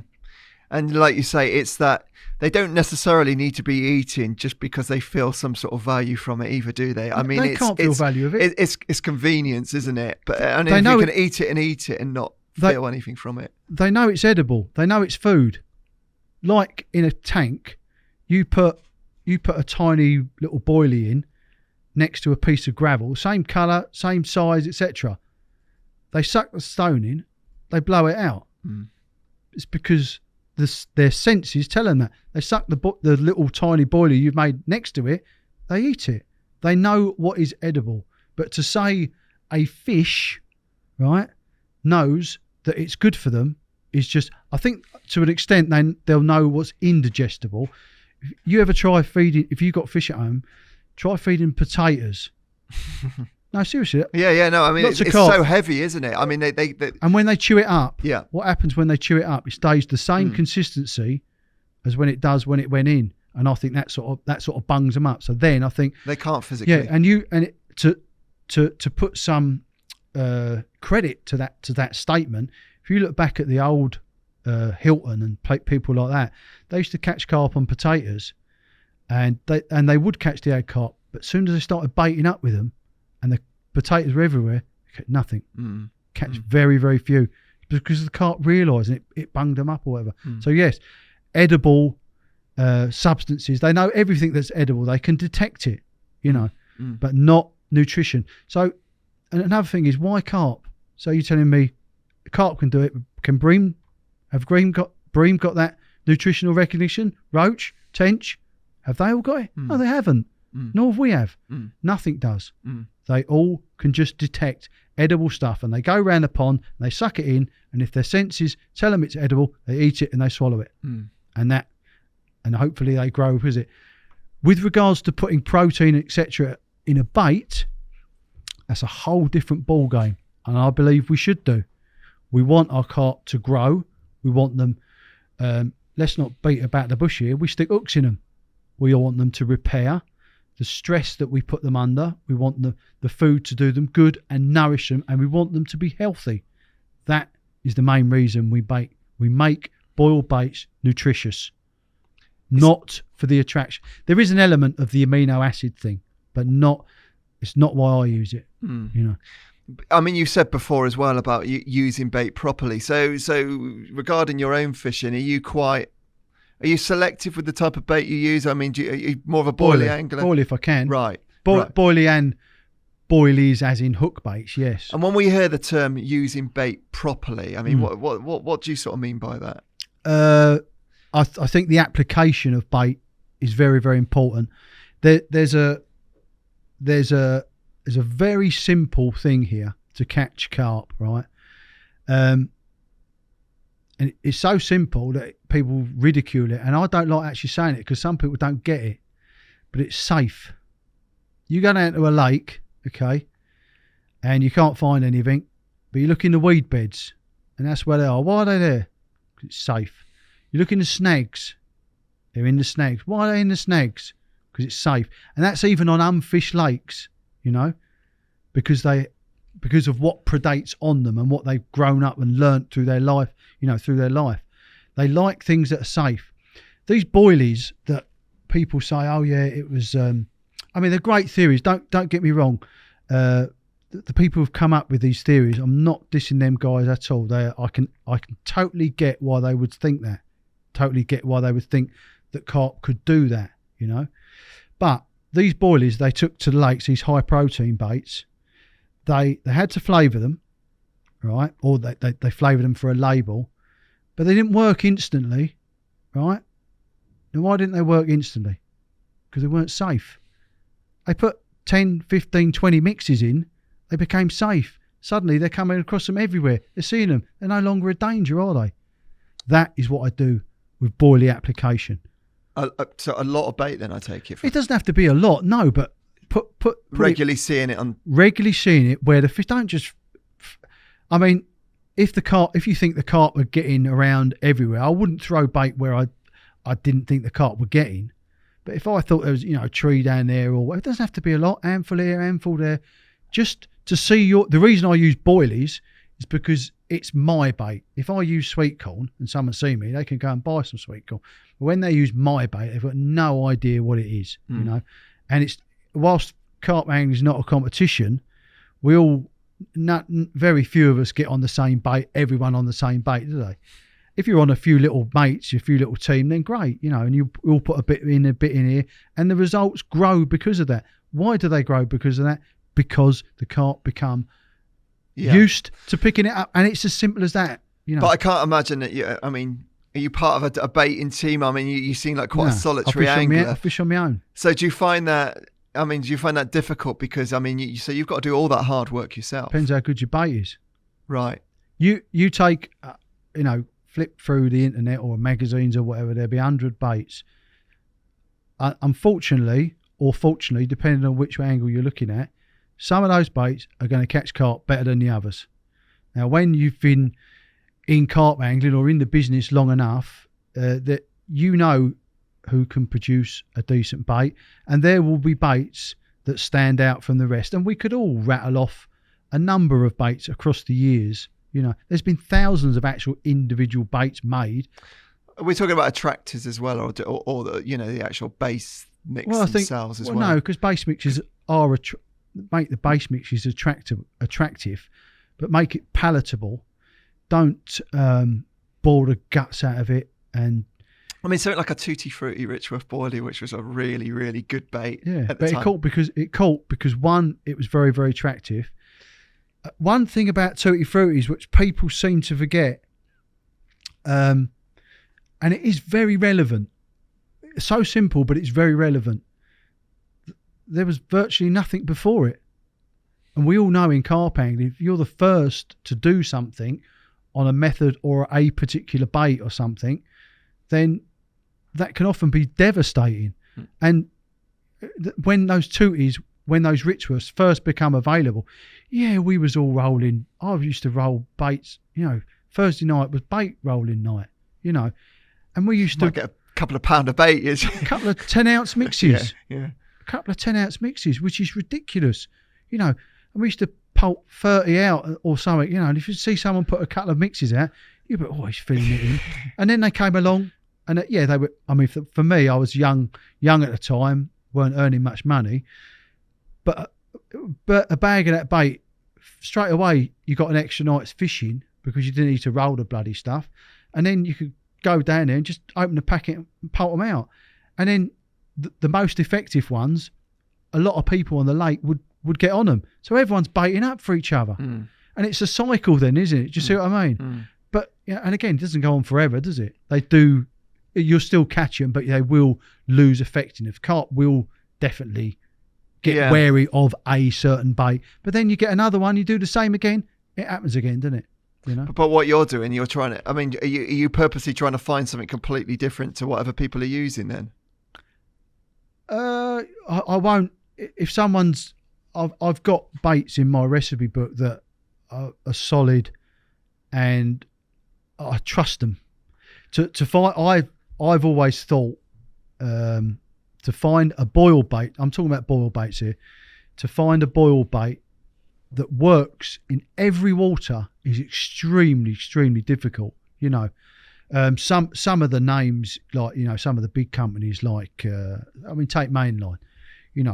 Something like their cell, it may be very, very simple, and I have no idea of the makeup of it, but it's caught everywhere, and you have to say some of their other baits haven't been successful. They've had other baits that are, but once in a while they come up with one that's really good. And same with every other company, they'll have one or two baits that, no matter where it goes, people catch carp on it, and they'll have other ones that just fall flat on their face. But you could be trialing it. I've had baits that have caught really, really well on one water, and I've given it to mates, mate, get on this, for Christ's sake. And then you get a phone call 2 weeks later, Jace, can't get a bite on it, mate. Is there any way of working that out? Is that purely trial and error? No. And how long would you give it before? I mean, you must have been in quite a few scenarios where you've had to trial a bait and found out that you've wasted your time for the last... Depends on the stock and all that, of course. I mean, I'm not fishing day ticket waters. I'm not fishing lakes with 500,000 fish in it, where I don't think bait is that important, because when it comes that they're always hungry, it's not going to be as important. That's with anything in life, isn't it? Any animal, But if I was fishing hard fish waters, I'm not looking for anything different. Just using what's confident. Confidence is a lot in bait. How many people change from one to the next, or put their reliance on one tub of pop-ups, or that sort of thing? They're great. You'll catch one today, but you're not building anything for tomorrow. With rolled bait, if you're applying it to a water, I think you can get, as long as the makeup of the bait is fairly good, you haven't boiled the guts out of it, it's not rock hard, and it's palatable, I think you get most baits to work with time, if you're, patient enough and you're willing to put enough in, etc., etc., etc. What about on the coal mirror, actually, going back? Did they ever get on boilies? Yeah, it did. That was Alan got them on boilies. Yeah. I mean, he was using chops. He was putting them in an area where I think he probably, he would have started putting them in and noticed them going, and he did get them on boilies. And later on, I had a bait that I knew was very good with a set of attractors that I still use today that was really good, a combination of attractors. And I knew Alan was had him, got them on boilies, so I went down one day, unbeknown to me, and I fucked a load of this bait in his swim, and I set up. I didn't know he was fishing. I set up in his swim, and he come down, and this is how me and Al were. He said, "Oh, I was going to fish that swim, like," and I said, "Oh, look, no problem, mate. I'll move. You know what I mean? I didn't want to. Of course, I didn't want to tell him. And it probably weren't 5 kilo back in them days, but it was a couple of kilo back, and little chops, like in little just sausages and chopped up. So it was a particle boilie, but it was a boilie. And he moved, and I thought, oh fucking hell, like, you know, I can't tell him not. I've just oofed a load of bait. The next day, I think he caught a 32-pound common or something. Did he? Yeah, he got it out. Of course, it was shitting everywhere. So got it on the old finger, smelt it, licked it. It's fucking my bait all day long. And he looked at me in horror, and I said, mate, I'm ever so sorry. I said, just had to know. And then I told him, and he said, well, it probably didn't do me any harm, did it? Like, do you know what I mean? But yeah, then they got on baits. After I went, I presume Alan was still fishing the mere with boilies, maybe a bit of corn here and there. I mean, after I went, I'd gone, and then there was a different set of anglers obviously arrived. Do you think you could speed that process up a lot quicker on a water like that by using chops and, you know? The only reason we chopped them is because we wanted them small. Yeah, that's you you sort of wanted to mirror. And that's what you were talking about with sweet corn as well, wasn't it? It's that, I think smaller baits are it's that good a bit more size. natural. Yeah. There's not many things same there size are as there? 24 mil boilie. I know they eat mussels and all that, but I mean, how big's a much? piece of sweet corn? What are they, like 6 mil? I mean, if you probably were to about ask a 10 mil boilie. Yeah. Well, at the maybe. most, something like that. You know, Yeah. depends if you use it out of the can or a cheapskate like you and get the frozen stuff. The frozen stuff's never as good as the stuff in the cans, mate. Never. But it's a little bit tougher in the can as well. I've never noticed any difference whatsoever, and I've correct me if I'm wrong, because I don't buy the frozen stuff. But aren't you meant to? It's not fully boiled, is it? So when I get it from frozen, I put it in a bucket of water first of all as well. Hot water. Yeah, warm water. Yeah. No, I mean hot boiling water. Not boiling. Right. No.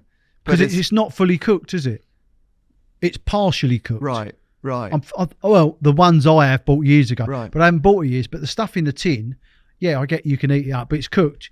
Who doesn't open a tin of sweet corn and put a handful and have some? It tastes much better.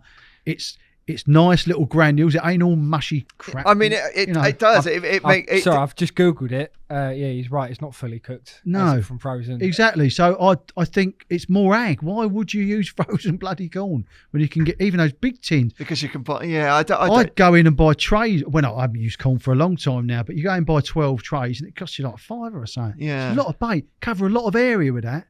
Do you know what? Honestly, though, you can only compare it to, and I haven't noticed a difference. No, but you know, it makes sense that if you're buying it out of a can, I guess. I just think if you, does. for me, for things me, have to, because of my job throughout my life, that's all. Everything's had to be perfect. I'm sure, because it goes in originally it went in a mold, and if it weren't perfect, the next 10,000 they produced were also imperfect. So I think it's just gone into my psyche now that if I got sweet corn out of a frozen bag and put it there and got a can, put it there, and that stuff obviously looked better and smelt better than that, then I wouldn't bloody use that because it's not perfect. But that's the whole thing with the corn, isn't it? Because you said if you pull it out of the water after 2 days, there's nothing there. Nothing there. And the skins, like we can't digest the skins on sweet corn, nor can carp. It's probably aids its success, because like tiger nuts, those skins obviously got distributed round the lake as well, you know, that sort of thing. There's a lot. Don't get me wrong, I haven't used corn for a long time, but it is a wonder bait. It is a bloody wonder bait. There's no doubt in that.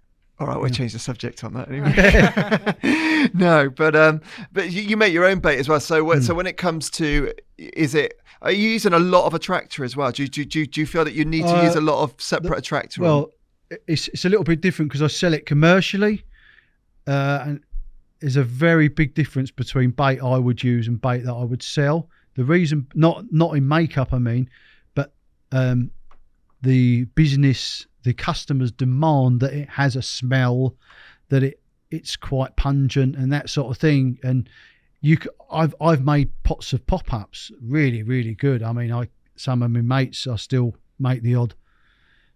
I don't want to say I'm going to get fucking inundated now, and I do make some stuff for my friends, and they haven't got any smell or to our nose, and they catch fish, mate. You know, right? But when you open a bag of bait, anyone, I do, you do, everyone does. You open a bag of bait or you open a tub of pop-ups. What do you do? You sniff it. You look at it and then you smell it. And if it ain't got like, oh, it don't smell much, does It's it? funny, you can't walk in an office here without seeing somebody smelling some pop-up. No, exactly. I Go think to a fishing tackle shop. I mean, the pop-ups I do. So I'm not here to plug anything, but you've taken me down this road, so it's your fault. No, but those ones I do, they'll catch them anywhere. They are sweet corn. They are the sweet corn of the pop-up world, right? But I've tried putting the attractors in a bait. This is relevant. I've tried putting the attractors in a bait, okay, at the same levels, and it works for about a week, and then you won't get another sniff on it on that lake. It must too much. Yeah. Yeah, and that's what people say. And I see people glugging their pop-ups and this and that. Yes, there are some flavours that can take it, or the makeup of. So most blokes will go out and buy a pop-up and then just glug it to death. But they don't know the matrix of what's gone into that pop-up.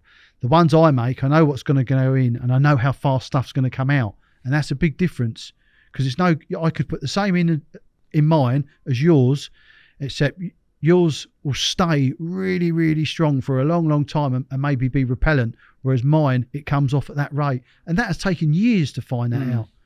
Do you not think we're better? I mean, that scares me, glugging baits, to be honest. I do a liquid. I didn't want to, but I just got asked for it. Yeah.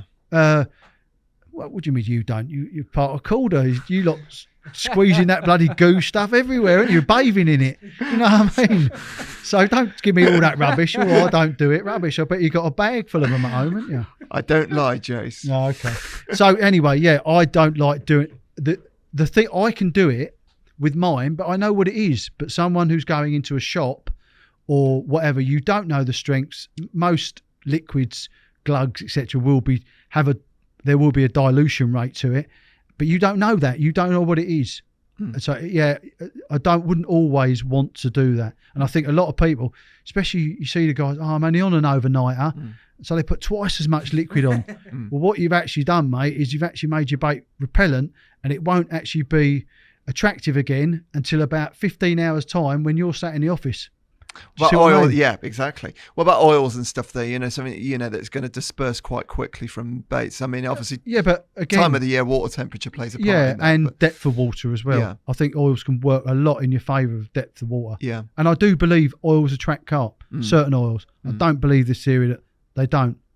You know. Do you want to get into the depth of water stuff then? What if it's shallower, deeper? I would use it in deeper water as a vehicle to bring everything, the bait I sell is very soft, and I think you get away with as soft a bait as you can. That's a big edge, or break it up, put it in a mincer, or just grind it up, or whatever. If you can get away, obviously you've got silvers and bream, and if you can't, but if you can, that is a big edge. We've said quite a few times on the show. I mean, seeing how crumb works on the bottom and stuff like that, it's devastating, isn't it? And it very rarely blows as well, because I don't think you've got that visual aspect. Most things that blow quickly, as in come spring, we're all using high attract pop-ups, of one colour, yellow, pinks, whatever. Come the summer, we're not, are we? Why aren't we? Because they've tailed off a bit, and we're on the food baits and that sort of thing. Why? Because the carp, of the visual aspect of that, not the smell, you can still use the same smell, but the visual aspect is making them wary of it. And crumb is not visual on the bottom. In fact, you can't even see it. Can't see it. No. Keeps them going for ages. A bit like hemp, isn't it, as well? The same sort of thing with hemp. Unbelievable. Yeah. Actually, talking of natural baits, have you got that video there, Tobe? Yeah. You sent me a video. You put a video up on your Facebook page, didn't you? A long time ago. Yeah. When I put it on YouTube, but the audio never come out, and I'm far too. I don't know if we got the audio on here, have we? But I don't know. It was just explaining what was happening. Yeah. I was just. It was a lake I was fishing. One morning I got up bang early. The sun wasn't up. It was just coming through the trees behind me. I was just walking up the bank. Looking for signs of fish, as you do. So Here we we got go. the video here. And it was this in the edge. So what are we looking at here, Jason? These are bloodworm of one. Sorry, you can hear the video now. I've got it in my headphones. Wriggling around, they're obviously feeding or something like that. If I can put this stick in Look at this. and just touch the area where they are, they just disappear. And they've You disappeared. see, they all disappear. Imagine a carp coming across that. Yeah, I learned. It was I've never seen it before. It was in about sort of 8-10 inches of water, right on my feet, and the sun was just coming through.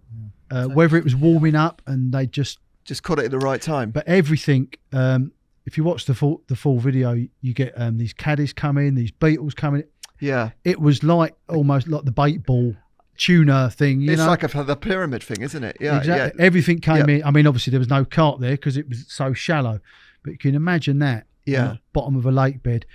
I went back after about 5-10 minutes. I've gone back to the rods. Come back later. Now on that video, you'll see where the bloodworm are coming out the water. Coming out the bottom. It's very, very dark silt, and next to it is very, very light. Yeah. Now I've always thought to myself, if I saw that silt, I'd be putting my bait on the light stuff, not that horrible black stuff. But that black stuff is where the bloody food is, you know, and that's where obviously those bloodworm beds moved. They were bloodworm, by the way, because we said tubifex, didn't we? Yeah, I thought they were, but maybe, I mean, like in anything in a pond, maybe there was a mixture. But I put my hand down and I scooped them up. Not when I was doing that, when I went back, because I thought, are they still there? And I put my hand in, scooped them up, and yes, I got a handful of silt, and they were there, and they were bloodworm. That some of them were like a creamy colour.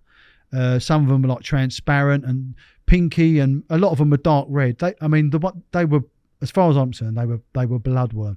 And I have Googled it, obviously, and bloodworm can be a different colour. It depends on the stage of the of the larvae, sort of thing, you know. Right. I didn't realise that you would see them like that in daylight. No, nor did I. I've been fishing for all my life, 50 years, mate, and you know I've never seen it. Seen it since. But it's a good illustration, like you say. So, do you think that the dark stuff there on it, could that be the smelly, dirty stuff that? Well, that's obviously where the worms are digesting the silt or whatever, like worms do in your back garden, sort of thing, and then they move on. But you can see it clearly there at the top. It's like a sandy colour, and where the worms are is very dark. And the denser the worms, the darker it was. You know. Yeah. No, it's and so you literally with that stick. I mean, that was very, very soft silt.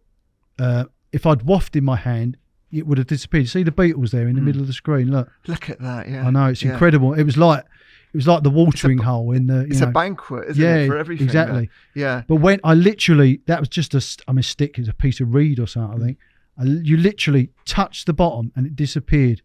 Now you imagine a carp coming across that and sensing, and they must be able to sense the vibrations, the smell, obviously.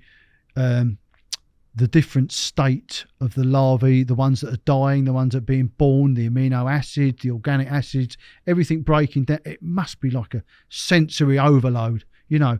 And then they touch the bottom with their lips and they disappear. Yeah. And then that's when they have to start digging. And then, you know, we've all seen it. Once they start digging and then their mate comes in and starts digging, and it's all hell let loose, isn't it? You know, it's amazing, isn't it? So, would you be looking to fish over the dirty, smelly, fixed stuff? I'm the same as everyone else, mate. On a nice bit of clean gravel. Well, when you showed me that video, we were over a lake last week, a couple of weeks ago, and I was fishing with Julian Cundiff was fishing, and I was casting to the right, and when I wound in the next morning.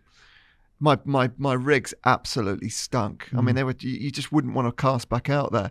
And then the following weekend, I was over the lake. We were talking, and they were fizzing up, and they were showing.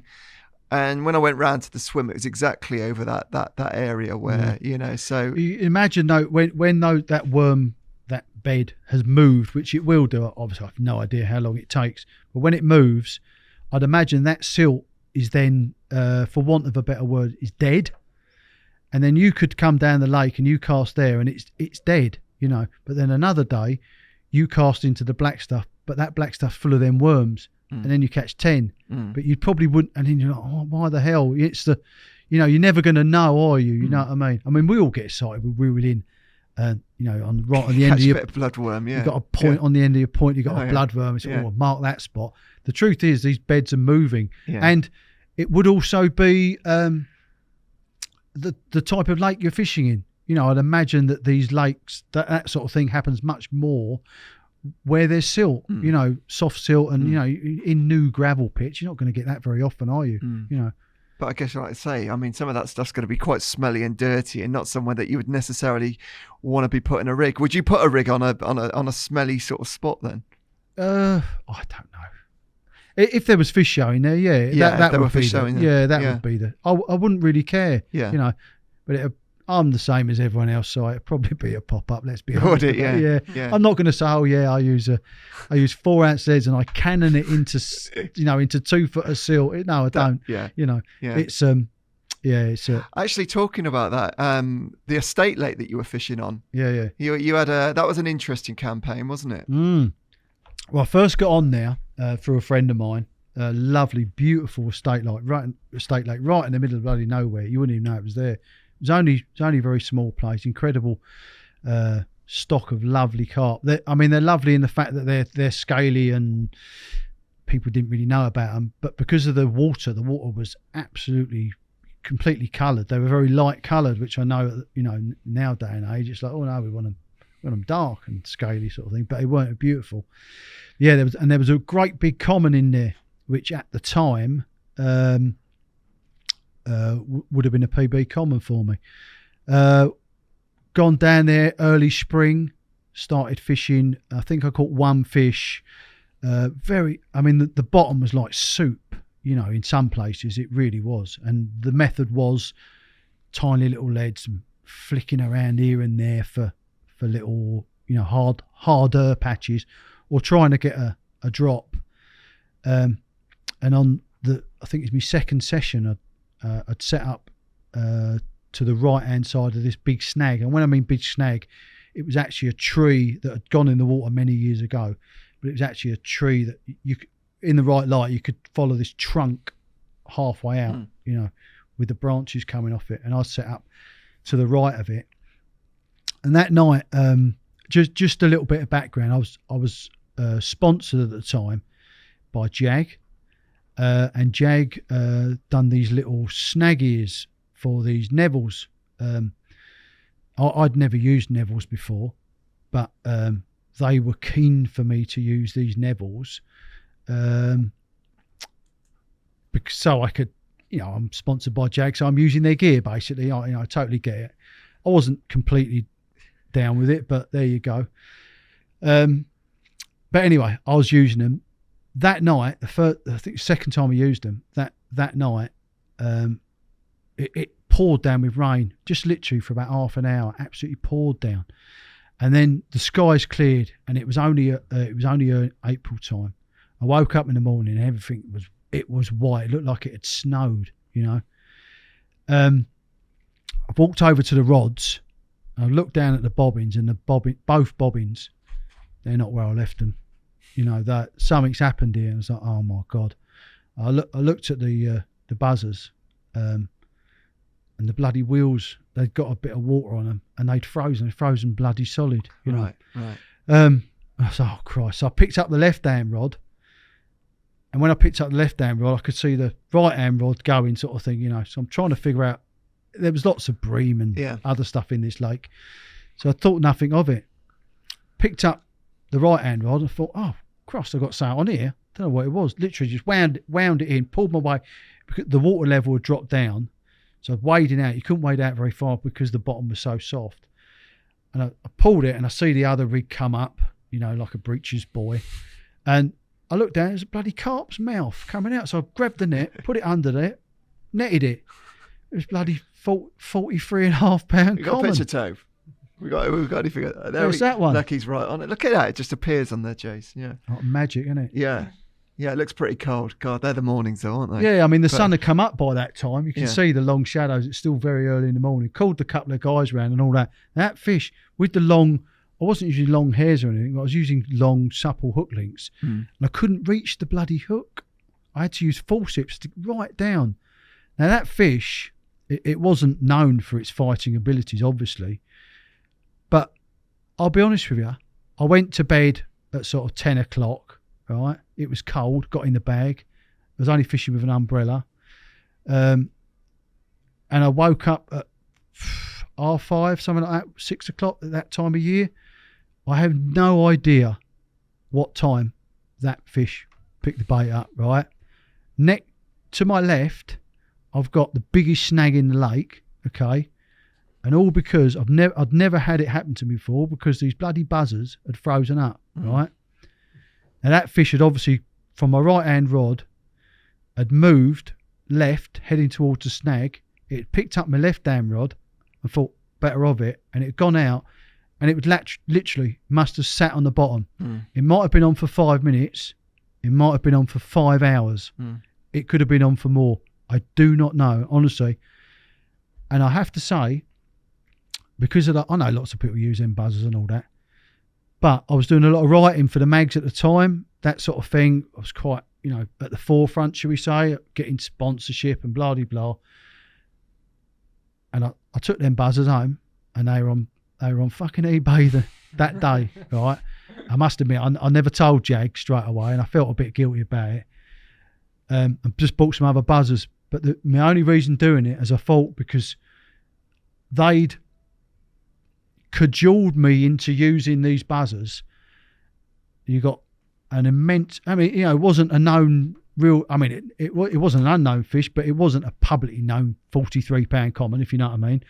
And I could have killed that common, and it could have been snagged up in that tree, and all because of those poxy buzzers, you know what I mean? So, yeah, I apologised to Jag afterwards, and they're anglers.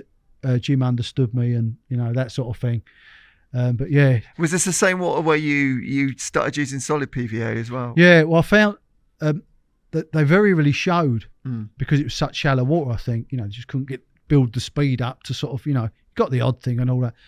But I found just being very, very quiet and creeping up on areas, I found how they feed and what to look for, basically.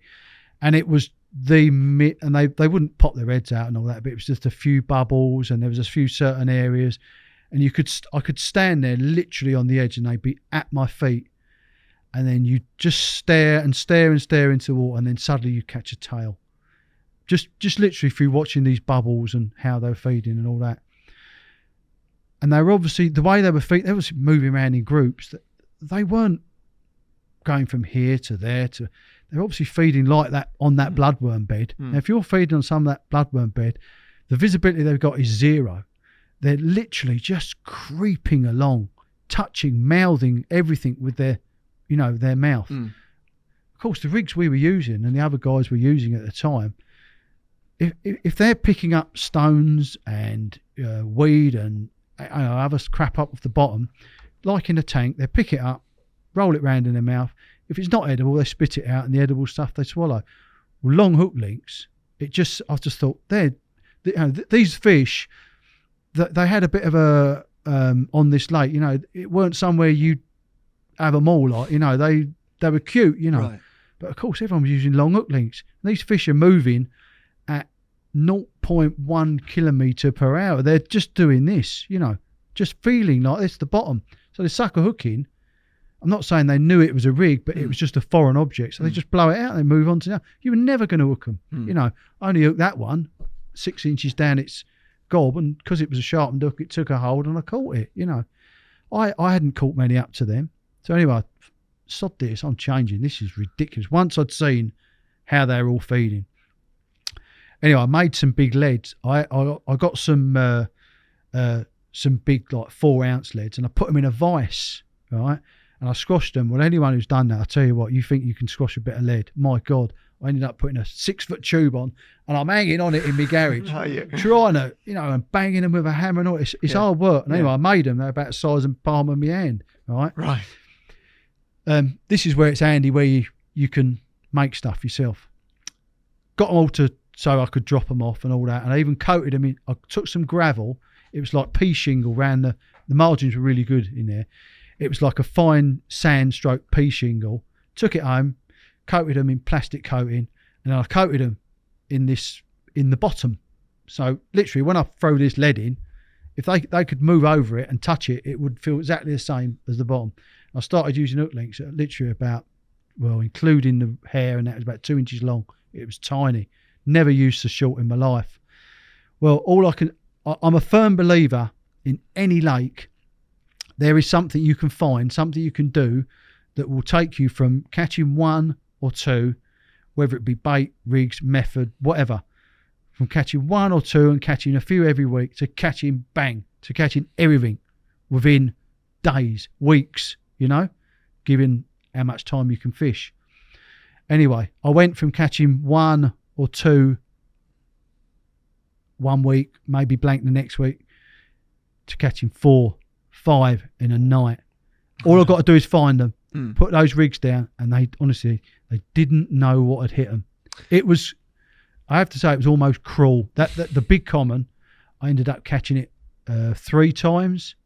The last time I caught it just before spawn, it was £47, and it'd fight a certain, well, it wouldn't fight much. You'd got it on. I caught everything, and subsequently some other chaps went on there afterwards. They had a bit of a head start because they were using the same bait as me, though they forgot to mention that when they were making themselves look great. They also using the same methods, Were they? Yeah, and right. It was, just a big lead. Do you think when you're flattening that lead down, do you think the actual the mass is important as well? Yeah, of course. It's the mass. It's just, yeah. I'll tell you what's divvy, right? Sounds mad. People of a certain age know what I'm talking about, and the connection is mental. But when I used to watch cowboy films years and years ago, almost always the cowboy would fall in the quicksand, right? And every time they were told to lay flat and make themselves as big. As soon as you started struggling, they went down. They'd lay flat, Yeah. So that's the thinking. I'm sure they did sink down a little bit. But also, another thing I did to help that, when I weren't just lowering in the margins, when I was chucking them out, I had a PVA bag. Now, not a PVA bag as in a tight, do it up and all that. It was from the top of the lead down to the bait, so it's probably about 4 or 5 inches long, and it was loose. And I had just to break up a bit of boilie in there, and my boilie would chew up as well, so it just seemed like a bit, a broken up bait. And I trapped the air in there. I'd lick the bag around the top of the lead, but the rest of it was loose. It'd be like that. It's like a balloon, isn't it? Yeah. And when I used to chuck it out, I never got a drop. Never ever felt a drop. But it was. I'm sure it was. I'm sure it would have sank into a certain, over time. Of course, everything does. But I'm sure it was staying there long enough for those carp to find that within that period of time. It's only a small lake, and they moved around a lot. For me to get a take, and it was devastating. It's a combination there, isn't it? Oh, it was. I mean, and plus, obviously, I'm fishing week in, week out. I'm putting bait in, getting them on my bait. I've got a rig that no one's ever. There was some lads that, a couple of blokes that didn't really want me on there, shall we say? It's difficult when you go on a syndicate and some of the blokes are blanking it week in, week out, and some of the blokes are catching 1 or 2. And you're catching 5 or 6 a night, and in a couple of months you've caught them all and more. You've doubled up, etc. Things. Are you always having to go through this process of finding something? I remember Monk's Pit as well. You were talking about joining there, and you found something that was a little bit different, didn't you? Yeah, I got around. I found a method. There was 2 things. There was one thing I found by observation. Every time I walked around, I kept seeing the same thing.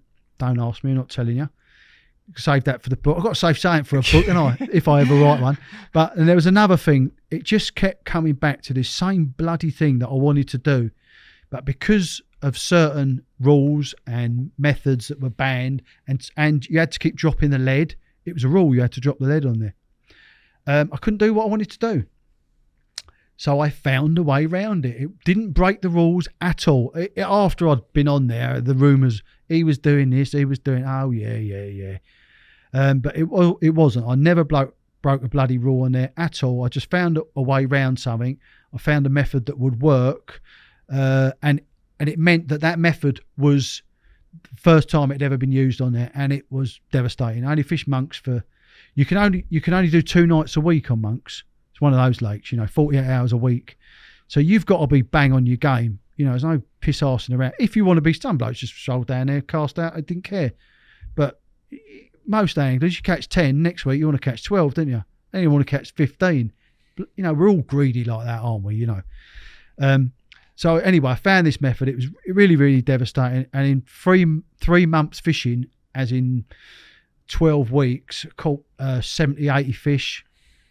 I don't know. You can do 5 nights. You can book it. And I caught 24 fish, couple of 40s, 12, 15, 30s, 20s. It was devastating. So these observations that you're making, then, are they related to whatever anglers are doing, or are you noticing something in the water that's different? Yeah, all of that. He ain't going to tell us. No, it's not. It's all of that. There's something that some people might miss. Something that you can see what's going on. Of course, you've got to have your eyes and your ears open. Or rigs that, even going back. I'm not an advocate for complicated rigs. I've never used a Ronnie rig. I'm an advocate for simple stuff. But it doesn't have to be a rig. It could be a bait, or it could be a particle, or it could be fishing it in a different way to the others, or just putting more in, or just, I don't know. There's a million things you can do in angling. But as I say, question everything. Question everything in fishing. Don't ever go on a lake thinking, we all go on a lake. If you're changing syndicates, you go on with the method, the most successful method that you used on the last one. Right. How many times has that fallen flat on its face? Or it's not been as successful as it has been on the last lake, hasn't it? We've all encountered that. But then you change, you adapt to suit that. And then when I've had my fishing head on, it's been difficult through business last few years, but the years prior to that, I think I fished 15, 16 waters on the trot, 15, 16 years, top rod, every water, I'm not blowing my own trumpet here, but what I'm saying is, if you look for stuff, it's out there. It is out there, trust me. You just got to think about it. And of all those waters, were there different methods? Yeah, every one of them. Every single one. Every one. If different methods, different bait, What's the easiest one to get right quickly, do you think, regarding rigs or bait then? Is there one or the other? Bait. Yeah. I think bait. Nowadays, bait, yeah. When I grew up, no one told you even what was in their bloody bait. Now you can go and buy, we could rattle off 10 baits that I'd be happy to use on a regular basis. So I think bait, you mustn't be, oh, does my bait work? Oh, will it work here? Once you're in that mindset, you might as well pack up and go home. Oh, does my rig work? As this, honestly, you've got to be. But I've changed so many things and made stuff, and indeed sold stuff to certain tackle companies that they've produced, etc. There's another tackle company that's got 2 of my ideas currently in progress. So these are things that you can do. Are we going to notice? Is there a rig, or is there something around that we missing a trick at the moment, Jason? I know why you're laughing. I thought we agreed not to ask that question. So we might see something in the future, maybe then. Listen, I don't know. The trouble is, right, now, obviously, there are many people out there that are going to poo-poo me, right? But I have got something in my head, right? And something, if I was to tell you, or you guys, you would all go, fucking hell, why didn't I think of that? And I truly believe it is, if the trouble is, I can't make it because of the materials that I need. I can't make it, right? It's not plastic. It's not something I can carve or blah, blah, blah, blah, right?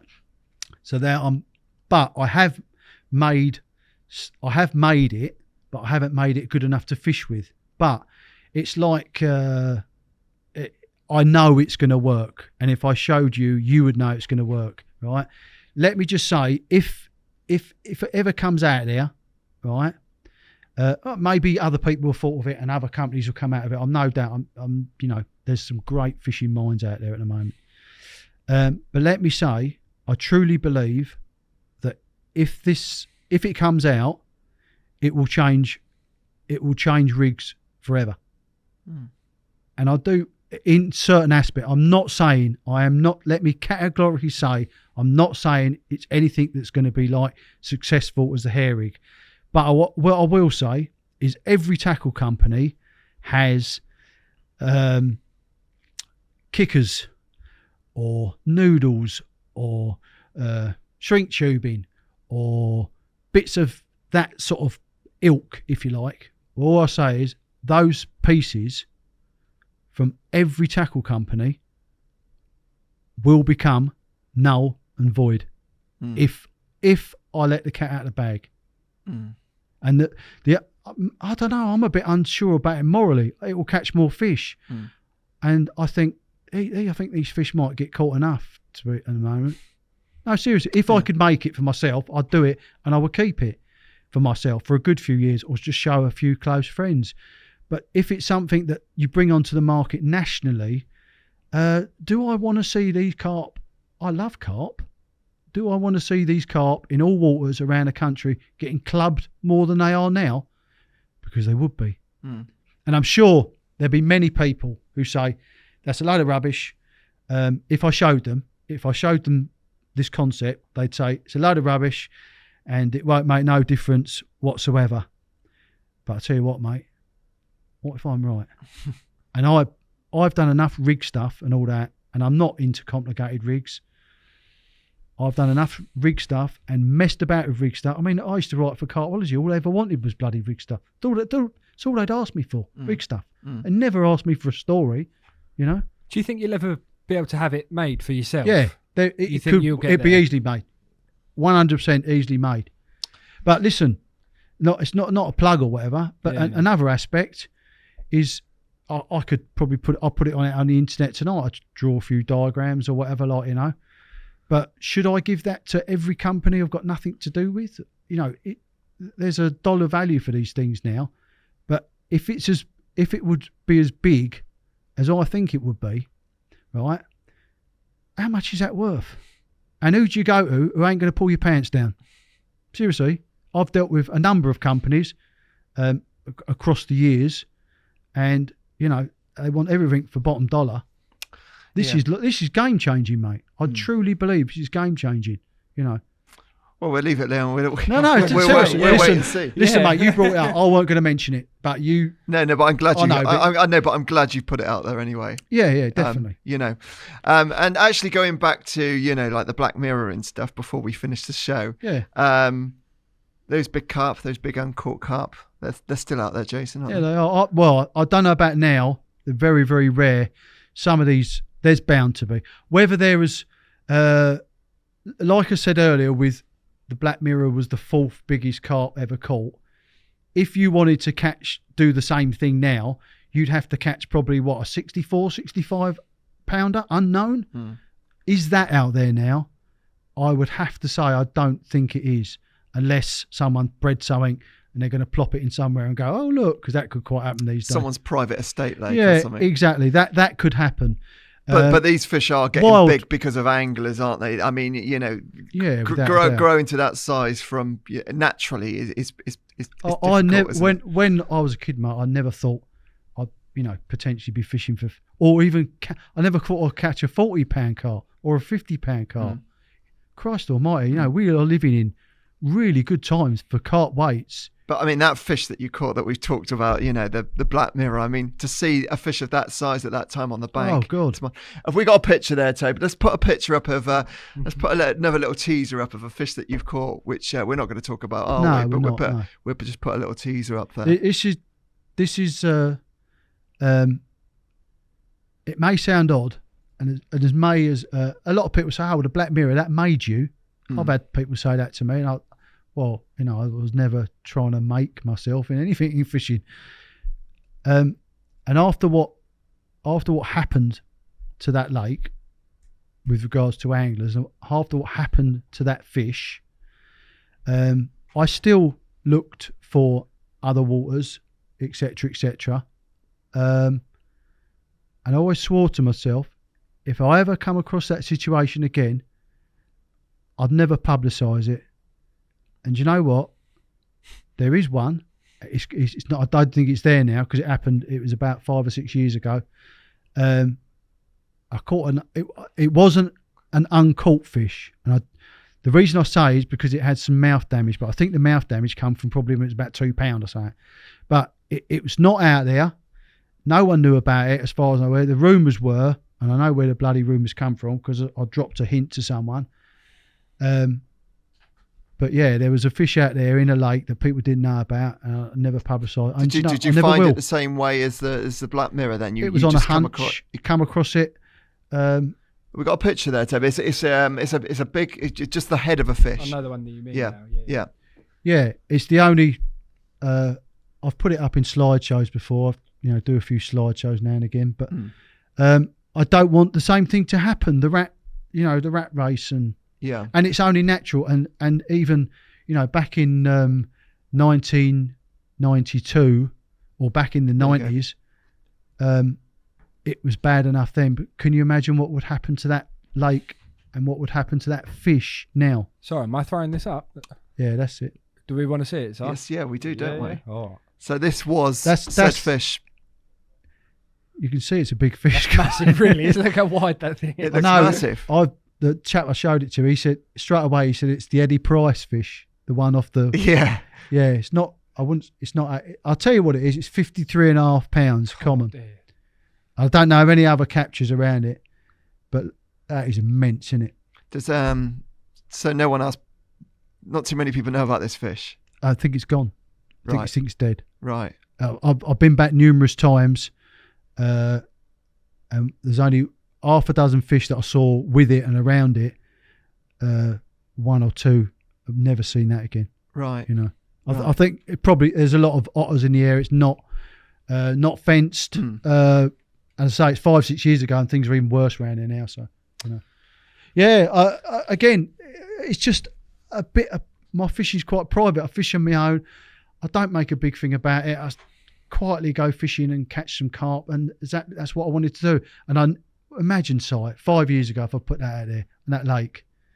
Yeah. Christ almighty, mate. I don't want to be responsible for that. It's to your advantage. I mean, if I think the more solitary you can be in carp fishing personal, nowadays. Isn't it? Personal. Catching carp has always been personal for me. I don't go around chasing every other big one around the country that everyone's ever caught. I want to catch the ones that I want to catch. And I want to catch them how I want to catch them, not how the next. But as a person, you're a really sort of open individual as well. You're social and everything, aren't you? Typical Gemini. Yeah, I've got a really good social life. I go out. I was out dancing and snorting tequila the other night with my missus and the gang. But none of them are fishing. They're my friends outside fishing. Yeah, I can hold my own and have a conversation, and I've been brought up the right way to be polite and, And I think you'd be a good poker player as well, wouldn't you? Oh, I don't know, but no, because I wear my heart on my sleeve too much. People would know. No, definitely. No, I don't think I would. So the secret is to try and avoid people as much as possible in those sort of scenarios, is it? For fishing, but fishing, I think I grew up with fishing being an isolated sport, which traditionally it always has been, isn't it? Even go back to the shows we watched as a kid, there was never 20 blokes around a lake or on a river. There was just one, wasn't there? And that's what it is. It's solitude and being out with nature and all that. And when you've got to rock up and there's only one swim left in the corner that carp's never swam in, no, I'll go home rather than fish there. Yeah, I get you there. We could have talked. There's loads that we could talk about. Yeah, mate. And, but I think what we did talk about today was brilliant. Good. Well, I have to say I've enjoyed it, and I have to say I've been completely honest about things from my perspective. We respect that as well, Jason. Of course. Thanks very You've much. asked me some bloody things that you said you weren't going to ask me. Good, I'm being a journalist, Tobe, aren't I? I know. No, I appreciate you. I appreciate you coming of course, on it's been a pleasure. It's been nice to see you and see the gang again. Yeah, thank you for coming. I've really enjoyed it. Very impressed with the building, mate. Wow, how things have changed. I know. Imagine in the next 10, 20 years' time where this is going. Christ almighty. Yeah. All right, Jason. Well, thanks very much You're for coming welcome. on the It's show. been a pleasure. Thank you. Thank you. Cheers, Tobe. Cheers, mate. The Thinking Tackle Podcast.